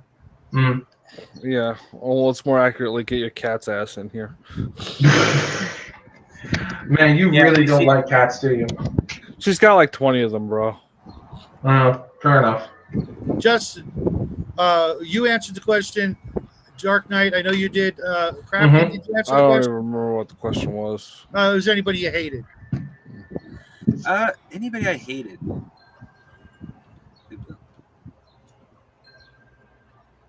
I don't know if it actually counts, but I hated the I can't remember his name, but the brother who became king for the reasons you're supposed to. Oh, Eric? Yeah. Yeah, I think there's kind of a consensus that Yeah, that's why I said I don't know if it actually counts. So, but overall, Okay. as for a character I actually hated, I can't say that I did. I mean, yeah, Fiona, whatever the hell her name was, from the First Sister was a coward, but Flora. I took that very quickly from the way the story was as women have no power where they're from. So cowardice and sucking up is pretty much all she's got. Well, that's not even true. That's not even true because Deirdre is an incredibly competent warrior. Like in the story, like she can give her brothers a run for their money. So not only that, but she's she can manipulate with the best of them. Oh yeah. And as you'll see later, if you continue with the story, there are some very powerful female characters. There is one in particular. And who ends up outsmarting, two of them, and I think you know who I'm talking about, Shadow. I won't spoil it. Like, I haven't read that far into it, but the Amber book basically spoiled it. Like, the rule book spoiled it for me. Sure. But, yeah. So, so it's not like these women don't have a chance. It's just in a world where this really, what Amber is that you notice this, it's like in Dune, where there's this kid who's being ruled by a cabal of women who wield power the way women do in these kind of structures through it's very covert, it's very deceitful, it's all about being sly, manipulative, right, Machiavellian and conniving, whereas you get this kid who's very overt in his power. Like that's men use force to establish their dominance, And if it gets down to it in terms of power hierarchies, men will always win because they can just use their physical strength. Women don't have that option, so they're a lot more conniving. And that's kind of what you see in like Amber, where everyone uses trickery and deceit rather than overt force. Mhm. Corwin is kind of an exception to that, where he's like this trickster who kind of upsets the apple cart and just brute forces his way to power. Now he's not unsubtle. He just, he's just not willing to let people like screw him over, and he's very proactive in what he does. There is a strong suggestion in the first book that his personality has radically changed since the head injury. Right. Yeah. Which I actually liked. I know Justin likes to see a good character arc, and this is a great study in that. Oh, nice T-shirt, by the way, Shadow. Oh, hey, thanks. By the end of the first series, everything is not what you expect. There are so many surprises and twists and turns along the way. And of course, Zelazny was a huge fan of Shakespeare and Jacobean and Elizabethan literature, where that was par for the course. That was to be expected in these kinds of stories. It's very interesting that he took Shakespeare and things like that and brought it into this sort of an arena. Yeah, it's awesome.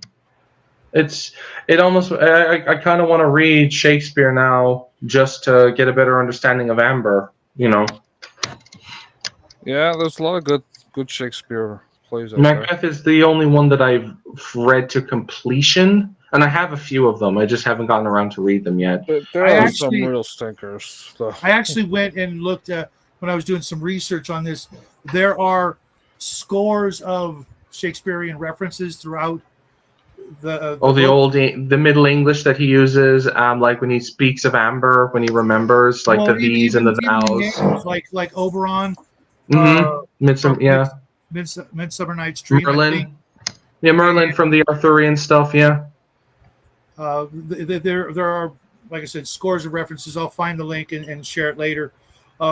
Sweet. Raven, you can come on in whenever you like. I'm going to move on to the next question in case she doesn't make it right away. What did you guys think of the cosmology? The from Amber to Shadows to Chaos, and there isn't much mention of Chaos, but in between Amber and Shadows on the far end of creation, if you will, is Chaos, just pure chaos, and that comes in to play very much throughout the rest of the books. What that actually is, and I don't want to give any spoilers out, but it's very important. But the way they do, that's not Raven. But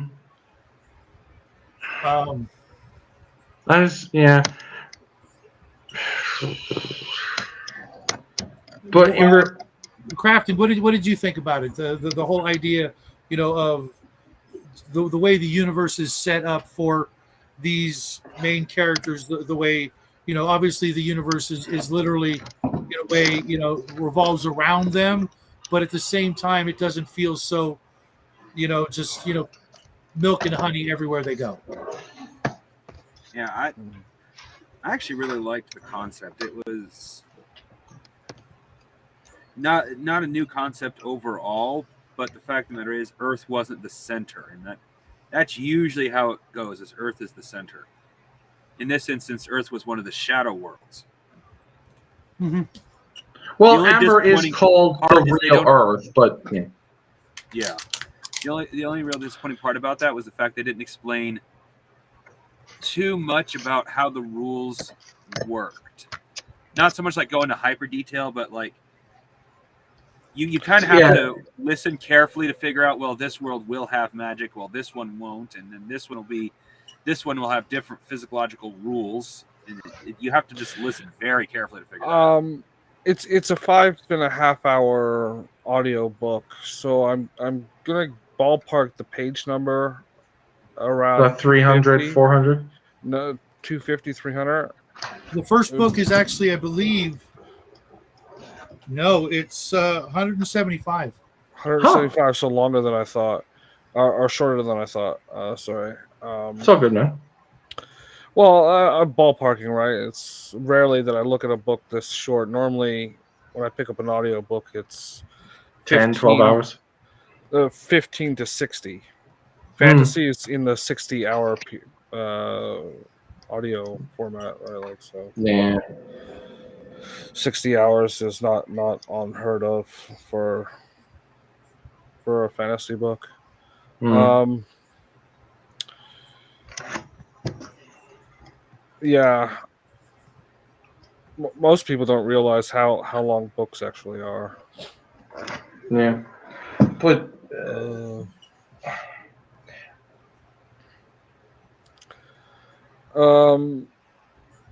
yeah, so there isn't a lot of like space to get into minutia when you're talking about like going into heavy explaining of rule systems, and PCG.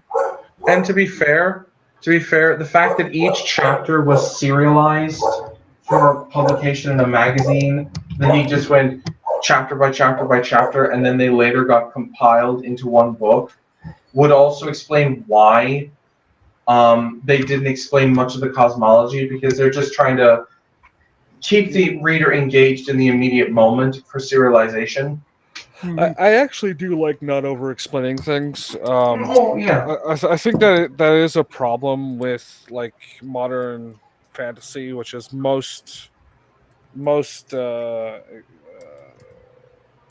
a word I'm looking for. Well, he didn't need to go into Assaulted extreme by- He didn't need to go into detail of each and every world, but it would have been nice to know. Well, like you don't find out that gunpowder doesn't work in Amber until literally right at the moment when he says, "I can't use cannons on the other ships." Like, well, it would have been Yeah. nice to know the cosmology shifts from plane to plane. That even just saying that would be nice. I mean, yeah.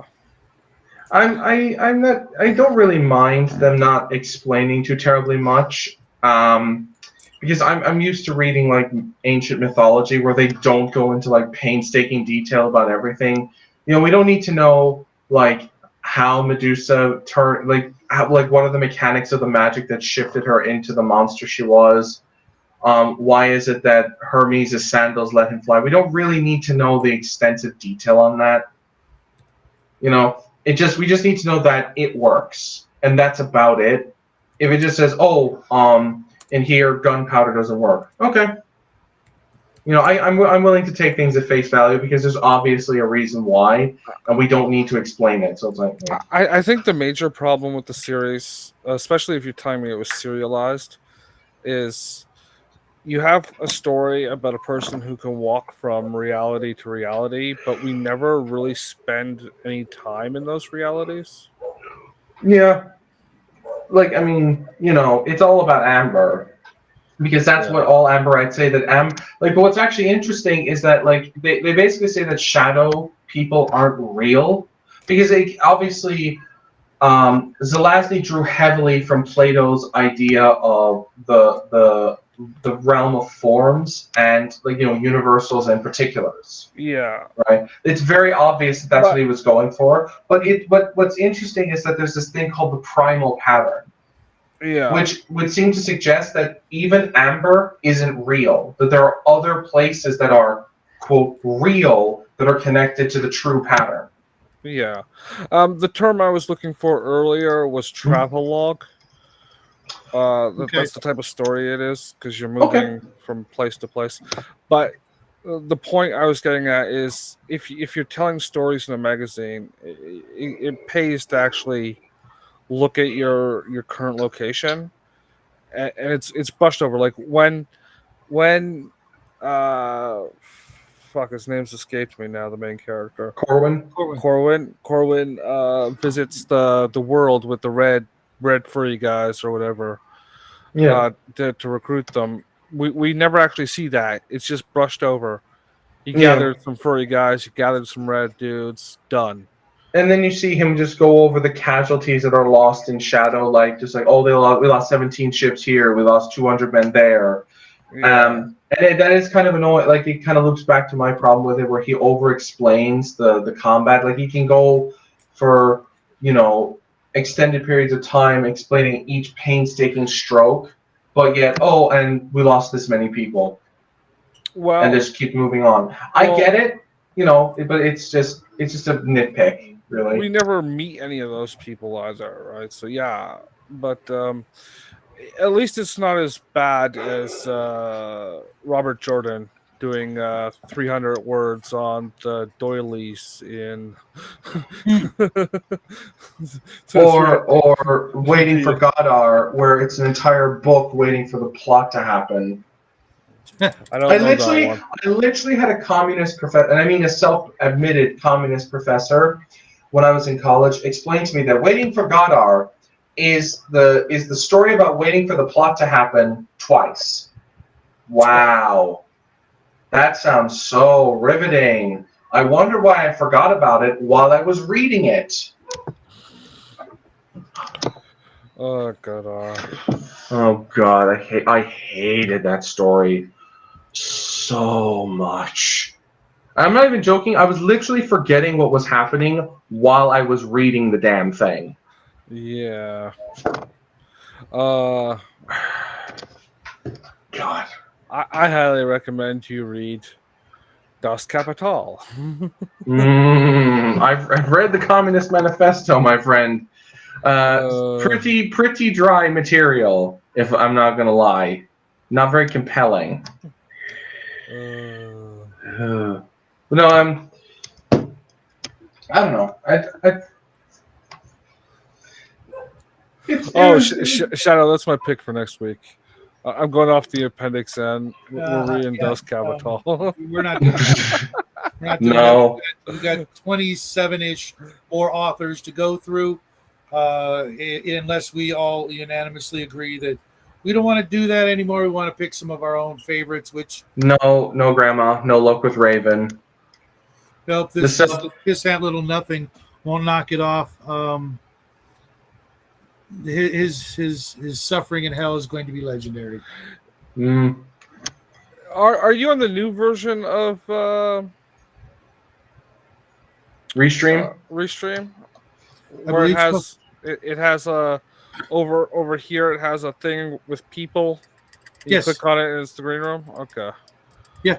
So but he keeps coming in and changing his stuff. He's now doing it double. He's coming in as two different people, so Raven can't come in. But Raven's not answering on messengers, so I don't know what she's doing. She's clearly not trying to get in at the moment. So next week we'll make Raven, if you're listening. Sorry, man. I really am. Yeah.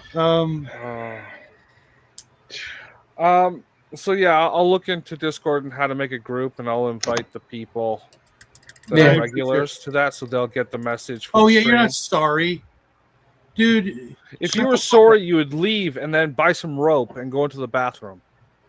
Yeah, you take a long walk off a short pier, preferably with a big stone tied around your legs, dickhead. I've always been fond of go jump off a bridge with Dan. Or hey, there's a ledge over there with an active wood chipper on it. Please follow the feet first. TCG. Hold hands with Dan. Hold hands with Dan. Did you answer the question there, DK? What was the question again? About the cosmology. The cosmology. I think the cosmology is interesting. Mm-hmm. It's your typical portal fantasy where you're hopping and skipping and jumping through the multiverse. But I like the implication as you read further into it that Amberites are way too conceited in their thought on what reality is. They grossly overestimate their importance in it and grossly downplay the importance of shadow people. Yes, yeah. Which segues into my next question. In the book there's a discussion of philosophical debate amongst the Amberites whether or not they create the worlds they wish to go to or if they're already there. Are shadows real, basically? Well, no. Are the shadows already there waiting for them to discover, or are they creating them through their desire as they travel through shadow? That's one of the things they say they aren't sure of. Right. In the first book. Yes. But it's obvious from when they're traveling down the road that they're allowed to pick features of Amber and go to worlds that are closer to that. Mm-hmm.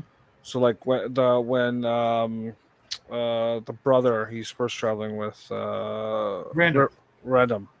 I want to say Riffraff for some reason. Random was talking about finding the right sky and then looking for the right landscape. Right? It's because he was moving through worlds that were closer and closer to. So if they do create those worlds, they remain. Mm-hmm. But they're probably all so old from previous generations of the family. You know? Personally, I think they already exist because that's just the way it's always been with alternate realities. The idea that they could create them is just another example of their hubris, thinking that they're so special that they're making these worlds. But if they thought about it, and they just randomly traveled through the alternate dimensions, they'd actually have more respect for life in general, and that there are, countless things out there that don't revolve around them. They're also, stuck on themselves that they can't even, face, it should be like the chicken or the egg. It's obviously the egg comes first. The first chicken might not have been a chicken, maybe a half chicken that laid the chicken egg, but they're so stuck on themselves. I would say that in regards to whether they came first, it's like going back to like Plato, where Zelazny drew this inspiration from. There's form and there's there's substance and there's shadow. Of form, of substance, there is only amber. Amber is the true reality. This is very much what Plato talked about, the realm of forms, where there's this universal idea of we'll say like a chair. There in the realm of forms, there is the perfect representation of a chair, and all other chairs that we see are pale imitations of it because they decay and they fall apart. This is how the Amberites view things. This is why they think that they create these realities. What I think is happening, these ideas exist in the shadow realm, and they use the pattern to sculpt it into what they want. Like the realm exists as an abstract, as like almost a dream, like a fugue state, and they sculpt it into a reality, kind of. Like that's the best way I could imagine, where there's truth to both the claims that it always existed, but the Amberites made it real because they basically superimpose their reality onto it. But then I don't know. The whole point of it is to be deliberately obtuse and vague for a reason, because we're not meant to understand it.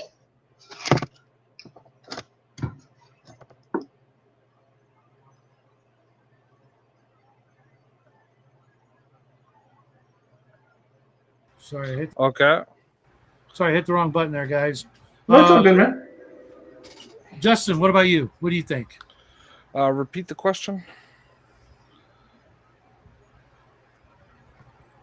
Can you hear me? Yeah. Sorry. Do you think the Amberites create the worlds they go to, or are they already there?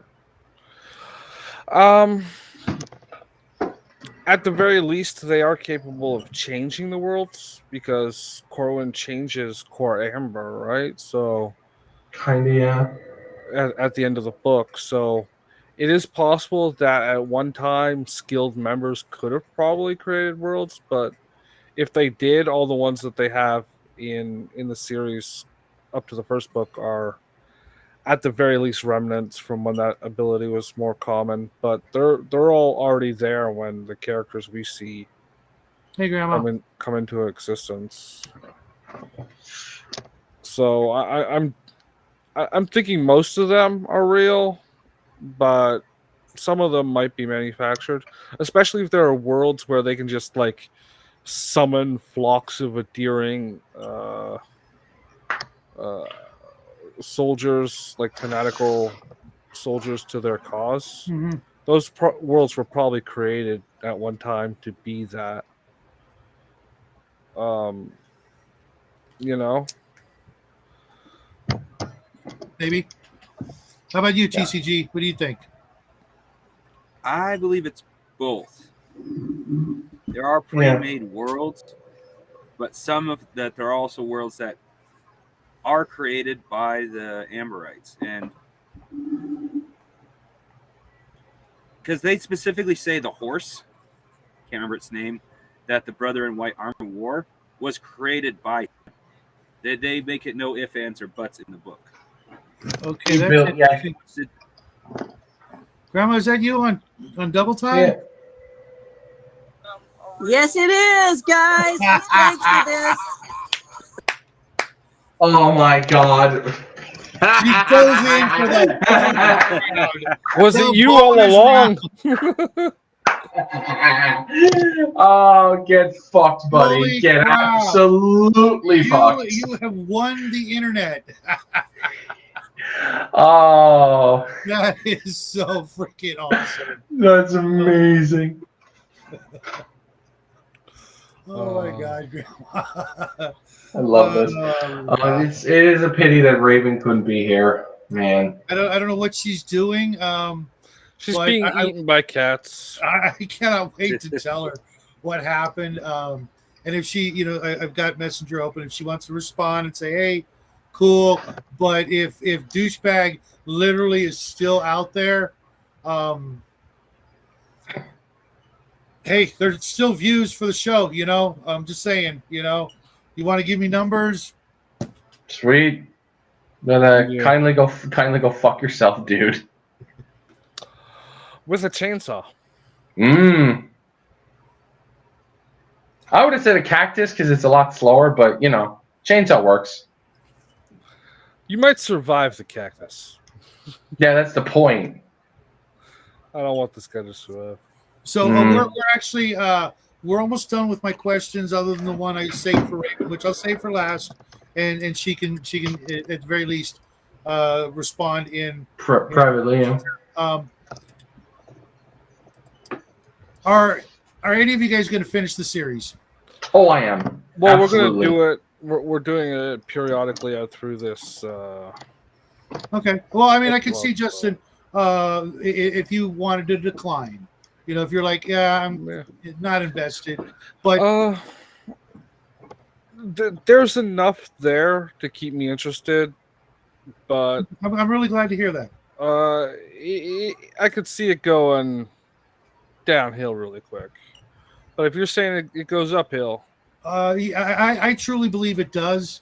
And it's not just because I'm biased, because I am re-looking at it through my 57-year-old eyes and trying not to be that 14-year-old kid that was just enamored with not just the story and the magnificence and the just way out there. You have to admit, this is, the concept, whole idea is way above your average fantasy.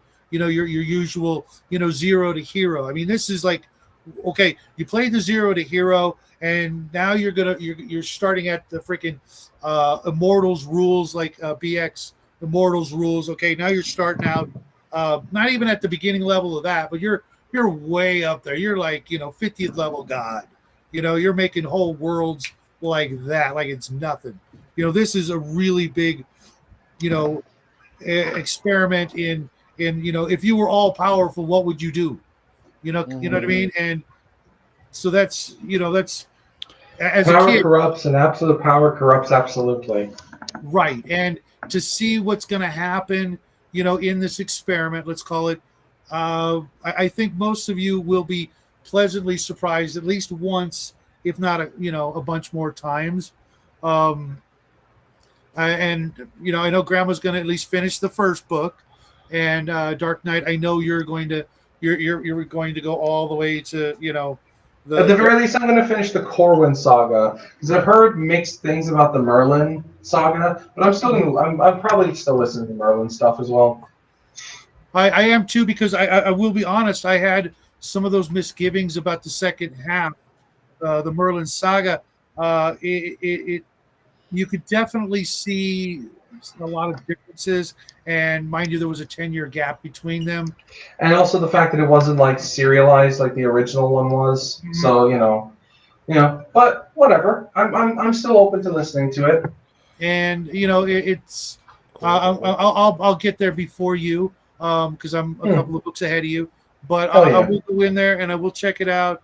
And I'll when if we ever get to those books, I'll be honest, because I have put down books that I thought I was going to love, and sometimes it doesn't take much for me to not be happy with something, even if it was from one of my friends. Honesty is very important to me, and Same here. that's what we're here for. If we're going to talk about a book, we don't all want to gush over a book if it really sucks. Because the readers are going to go out there, and the people watching, if they've never heard of the Amber books and they pick up the Nine Princes and Amber and go, "Oh my God, I hate every word on in this book," we'll hear about it. They'll be like, "You steered us wrong," and that's why it is nice to have a bunch of different people from different perspectives to go in and say, "You know what, I didn't like this," or not my cup of tea. That's perfectly valid. We're vastly approaching a point where you won't be allowed to say anything that isn't glaringly positive for fear of, things. Yeah. So crafting, are you gonna read the next book, or have you already started? Not knowing what the series, any book in the series is called, I will only be able to read them if somebody gives me links. Will do. The next one is the Guns of Avalon. The Guns of Avalon. Okay. Absolutely, we will send that out to you as soon as the show's over. I'll send that to you. And I did ask about the Shakespearean references. I'll try to find where I found that. I'm pretty sure it was just if you just Wikipedia the Chronicles of Amber and go all the way down. There's a bunch of information on all the little different bits and pieces that are clearly inspired by Shakespeare. And there's another book of his that I know that was also, at least in part, inspired by that, and it was a good one. The Merchant of Venice was my favorite of Shakespeare's writings, and you can definitely see that he, a lot of people today, you can't really take them serious if they bring up Shakespeare. It's like, yeah, you read Romeo and Juliet in high school, and that was it. And maybe Macbeth. Right. And then they act like they're, great, Shakespearean, And honestly, the sad thing is you can watch most of the plays on YouTube done professionally by like the Globe Theater Company. Mm-hmm. Right. So well, you can even look at his poetry. Like even if you read his poetry, you can get an idea of his stuff. Well, I'll be honest with you. Most of the poems are actually excerpts from the lesser known plays. Really? I didn't actually know that. Fair enough. Well, to be fair, Shakespeare wrote most of his plays on quartets, these little quarter-sized sheets, and then it was his friends later that compiled them, edited them, and then published them. So like most that's of the not true. The truth is he wrote most of his plays on quarters, and his friends took them to try and pay off his bar tabs. Yeah. Well, Zelazny himself was something of a poet, and I'm looking forward to getting more of his poetry in my collection. He actually, believe it or not, actually started out heading toward that direction as opposed to being a fictional writer. So nice. A lot of the things I picked up on it a lot of times when he's describing the walking through shadows and things like that. I could see, you know, a lot of people hate that part of the books when he's describing what, you know, how he's adding and subtracting, you know, going through shadows and stuff. But I actually can see insights to the man who wrote the books from the things that he chose to put in there sometimes. And hopefully when you guys get to, you know, other books, you won't just like, oh, okay, more psychedelic bullshit, which a lot of people do, you know, frown on it and they're not big fans of it. There's But some psychedelic shit. There's a lot of like system narrative stuff.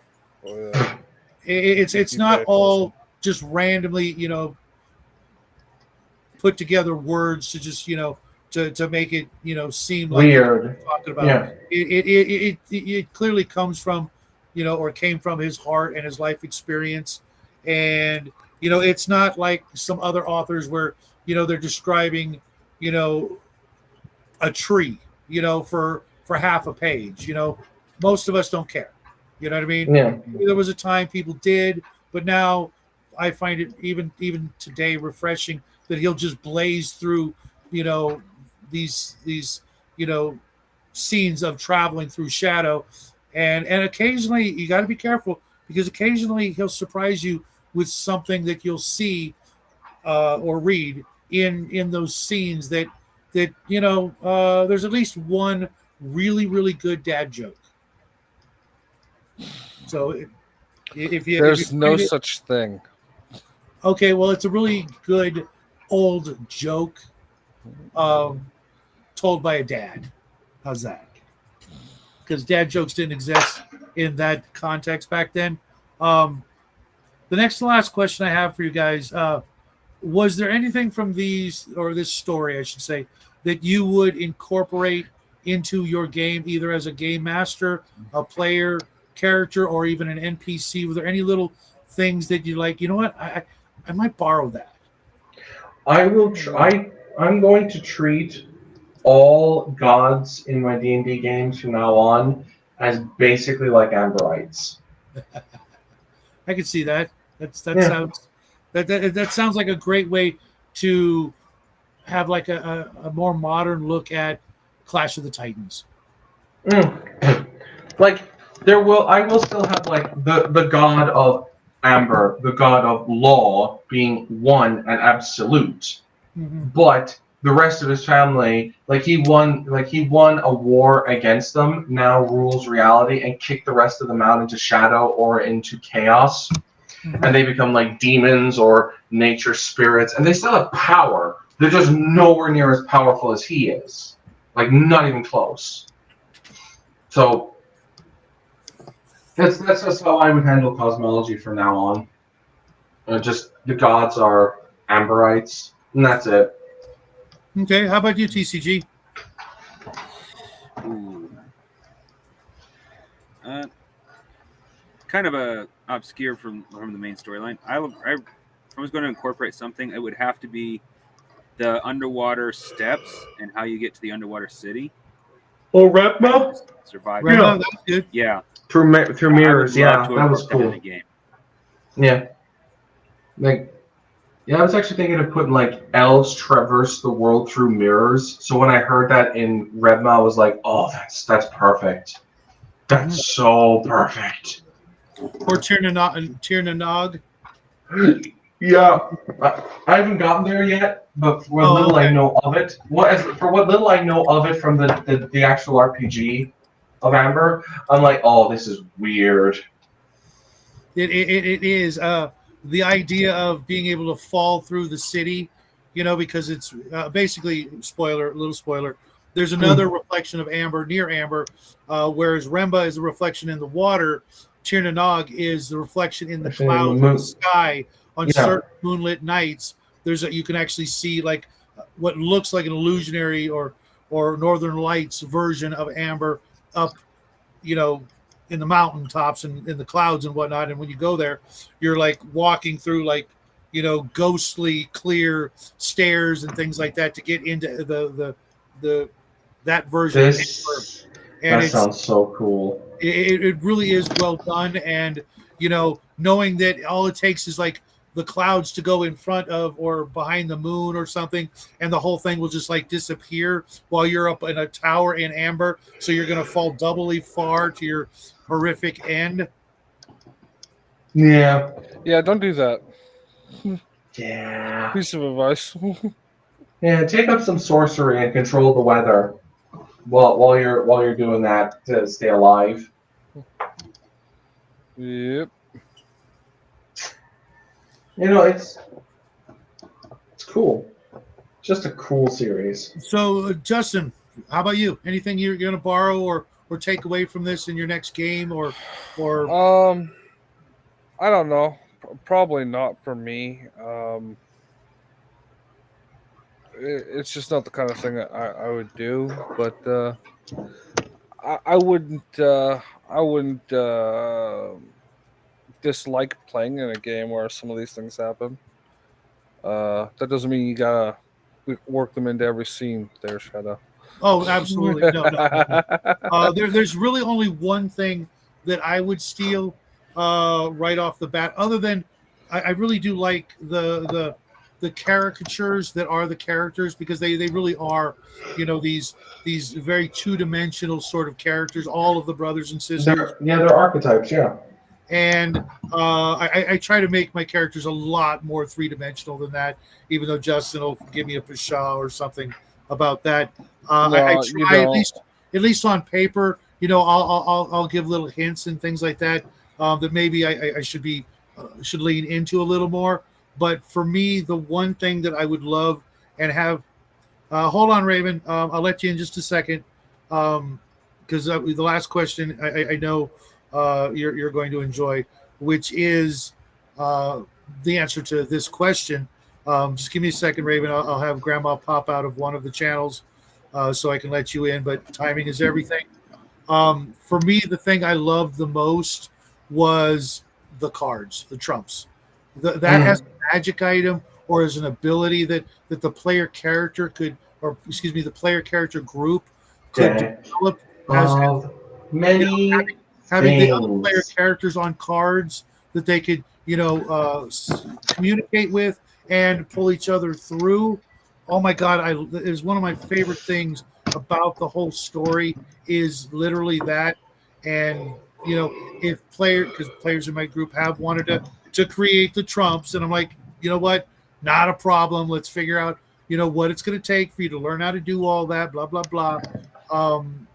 It really is one of the most unique aspects of the whole story is the way the cards work. And just one, Grandma. But the you could literally have the trumps be the deck of many things, and as they draw a card, they see the face of one of the Amberites. Mm-hmm. Son of a bitch. Sorry. Didn't work. Nope. Douchebag is still waiting, which means he's watching and, boosting the numbers for us, but Raven just wasn't quick enough on the draw. Yeah, he's back. Cool. But yeah, you know what? The deck of many things might be a way to go about it, or maybe finding a deck of those cards, but everybody on them is dead, so that they're useless, but at least the idea is sparked amongst the group. It's like, oh, hey, this would be a great idea. Mm-hmm. Mm-hmm. Definitely.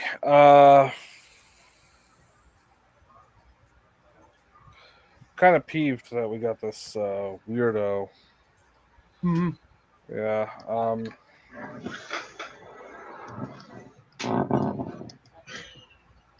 But yeah, we. Hey, Grandma. She's quicker than Raven.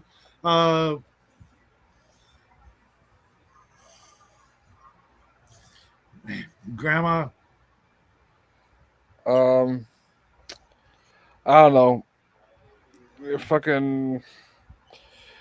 Yeah, using the little things in the world, you could have the artifacts. Maybe you have to quest for.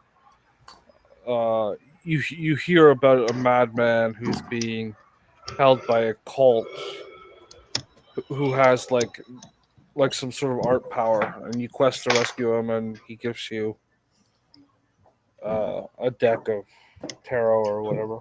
And of course, you all have to sit and pose for him to draw them and that sort of thing. Yeah. And who knows? Maybe there are other unthought of potential ideas that you could do, like potentially imagine your cleric friend being able to reach through and cast a cure light wounds on you, even though you're miles away. Yeah, he just needs the card to do so. Mm-hmm. I'm sure other people have done almost the exact same thing out there in Game Land. But or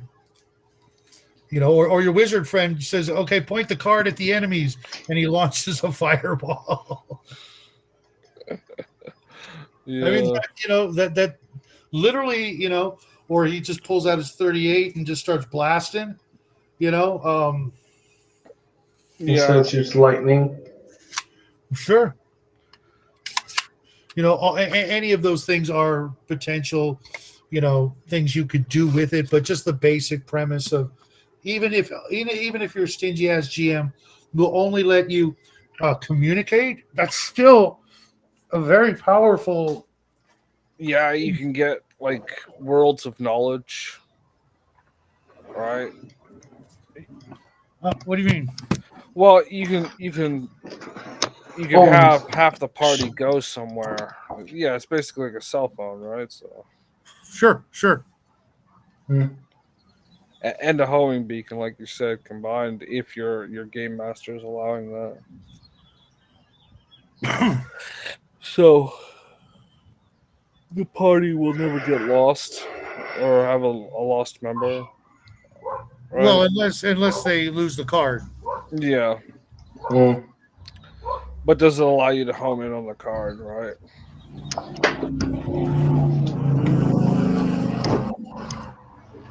Mm.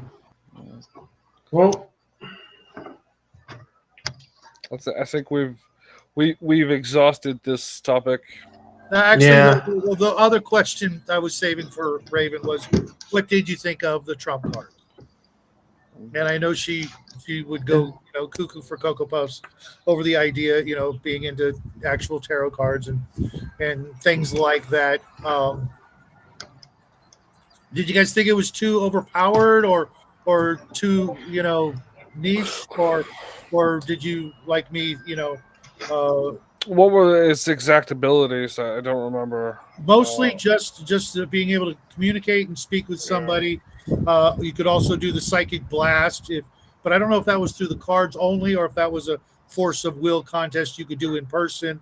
And then, of course, reaching through and bringing your friend or what have you, your companion through, teleporting them to you. Yeah. I'm okay with all of that. Preferably if there's some sort of consequence for doing so, but Such as? well, it could drain you of energy or maybe put some bad luck on you or whatever for a time. That was the other thing you could do with it was read the future, so to speak. Mm-hmm. Tarot cards and read, get glimpses or hints of the future. Like when he read the cards and Cain kept coming up, which was telling him Cain's going to betray you, but he kind of already knew that. Yeah, because Cain's a little spineless twerp. Shadow, Yeah. you want to try again for? Nah, I think we'll probably call it tonight. To be honest. Yeah. If Because here's what we can do. We can save the questions for Raven the next time once we've set all this properly. We set this up properly for the next stream. Yeah, so we'll just write down. He's got to be proud of himself, cock blocking all the girls. Just saying, yeah, because he's still trying, and it's not Raven. She said it won't let her get in, and that was like 5 minutes ago. And somebody's still trying to get in, but I know it's not her, or she would, Yeah. say She would show her face. She would show her face or something. Well, actually, what we're going to do is we're actually going to move on.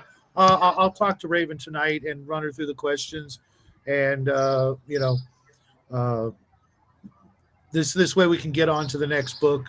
And if you guys want, I'll put up an Amber discussion channel on my channel, so people, if they want to talk about the next book before we get there, because it could literally be months and months before we move back to the Guns of Avalon, just because the way we're doing it. Who popped? Justin popped out. Uh-oh. Which sucks because it's his pick on the next book. Have you guys ever looked at the Appendix N in the Dungeon Master's Guide? Yeah, I've scanned it. I'm going to post the full list, basically a copy of it in this in that part of my Discord, so that you can invite me to that Discord as well, if you don't mind. Yeah, so absolutely. Thanks, man. So basically the way it's going to work is Justin gets the next pick, then Raven. So you'll pick a book when it's your turn. You'll pick a book, or at least an author from the list, because maybe there's a book from that author that is overlooked, maybe, and say, okay, this is the book I pick, for example. Whatever Justin picks might be Conan, might be, who knows. There's a bunch of good authors and suggestions, and then 2 weeks from today we'll come back after reading that book, and then we'll have the same discussion. But when you pick a book, you also get to write the questions, and if you want to post the questions before the show, that's cool. I was running late for time, and then you'll ask the questions, and we'll all give you our opinions on those questions, and then we'll continue to do this until we go through all 28 listings in the DMG, and then after that, which will be a year from now, more or less, and then we'll start picking other books that inspired us in our games. Mm-hmm.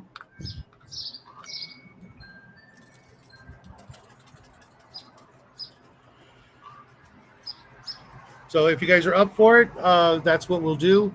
And if you can't make it, for some reason, that sort of thing happens. Just, we can either postpone if it's like, for example, if it's your week, and you pick the book, but you can't make it, you can either post the questions and I'll read them, or we can just, move it back a week and do it when you're available. Oh, yeah. Life does, throw us curveballs, and sometimes, these things happen. Right. Yeah, this was great. Thanks for having me, Shadow. This was awesome. You know what? When I heard your enthusiasm, I figured I needed someone to back me up, in my enthusiasm for this series. And I guarantee you, you guys out there, you'll be able to find something from this. There's a reason why Gygax and Arneson picked these books as an inspiration to them, because if you think about the way the Amber role-playing game works and the way the characters talk to one another in the story, it's very conducive for actual role-playing, being in character and thinking about what you say instead of just give the typical, sort of, less role. I do this, I do that, I roll this, I go there. Right. And for me, it's been very inspirational throughout my GMing career to make my NPCs at least, have a little bit more life to them and feel a little bit more real and sort of try to engage the players into those conversations. Because Justin will say that my game is very, very low on role playing, but I have most of my players just met each other, and there is that time, that period that everybody needs to get comfortable with one another, and most of them are used to playing the old way, less role play, more role play, if you know what I mean.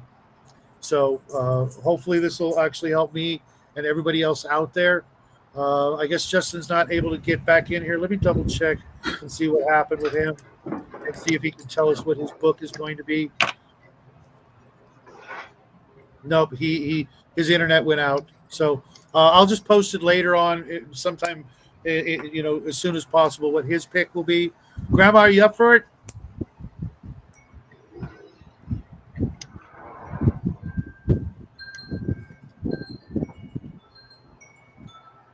¿Qué pasa? I said, are you up for it? Are you up for the next book? Oh, sure. 2 weeks from now? What, Guns of Avalon? Yeah. 2 weeks from now? No. It won't be Guns of Avalon. It'll be something. It'll be a completely different book. Whatever Justin picked. Yeah. He was such a good sport tonight, and he's been with me behind the whole idea of this. Even though I'll be honest, I got the idea of the book club from Fritz from the GM's Alcove. He invited me to the book club, and months went by and nothing happened. I'm like, well, you know what? I'm going to do a book club. And he was going to do something different, but I'm like, you know what? Appendix N, I've been going through it on my own anyways. So that's what we're going to do. And next week, of course, will be a regular paint and chat. DK, if you want to come back next week, you'll obviously be welcome. And anybody else to add before we go and say goodnight? No, let's say goodnight. Crafting? Good night, everybody. I did my best. I only got 2 devices. You did great. You did great, Grandma. You did great. Grandma, you are. Oh yeah, and you are legendary. What you did tonight is going to be internet famous. yeah. Oh, and douchebag, you don't get to say goodnight. Fuck off. Yeah. Prick. Unbelievable. Man, who's stalking anyway? I mean, it's like weird. Crafting gamer. Do you have anything to say before we sign off? You have to unmute yourself. But I did. Nope, it's okay. It's all good, man. Okay.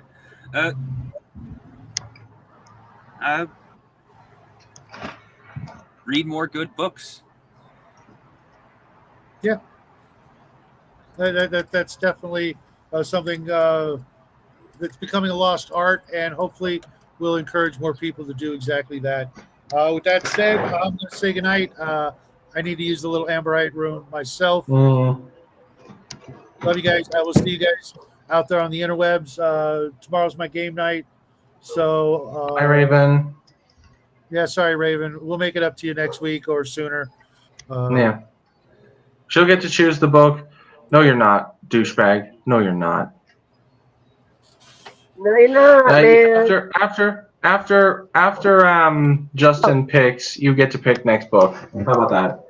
No, that's what it was it going to be. She's been behind. She's been on board with this for a while, and I'm sure she's pretty bummed that she couldn't. Yeah. But like I said, we'll make it up to her. Maybe even let her go off the list, because there's one book she really wants to have us read, and we'll think about it. We'll talk about it in chat. Otherwise, we'll make her knuckle down and read a good old-fashioned D&D book. It is a fantasy novel that she wants us to read. But all right, folks, I'm gonna say goodnight. Get out of here. Go ahead and stick around in the green room after I shut the show down, just so we can have a few words before we go about our business. So, good night, everybody. Happy trails. And if Justin were here, he would say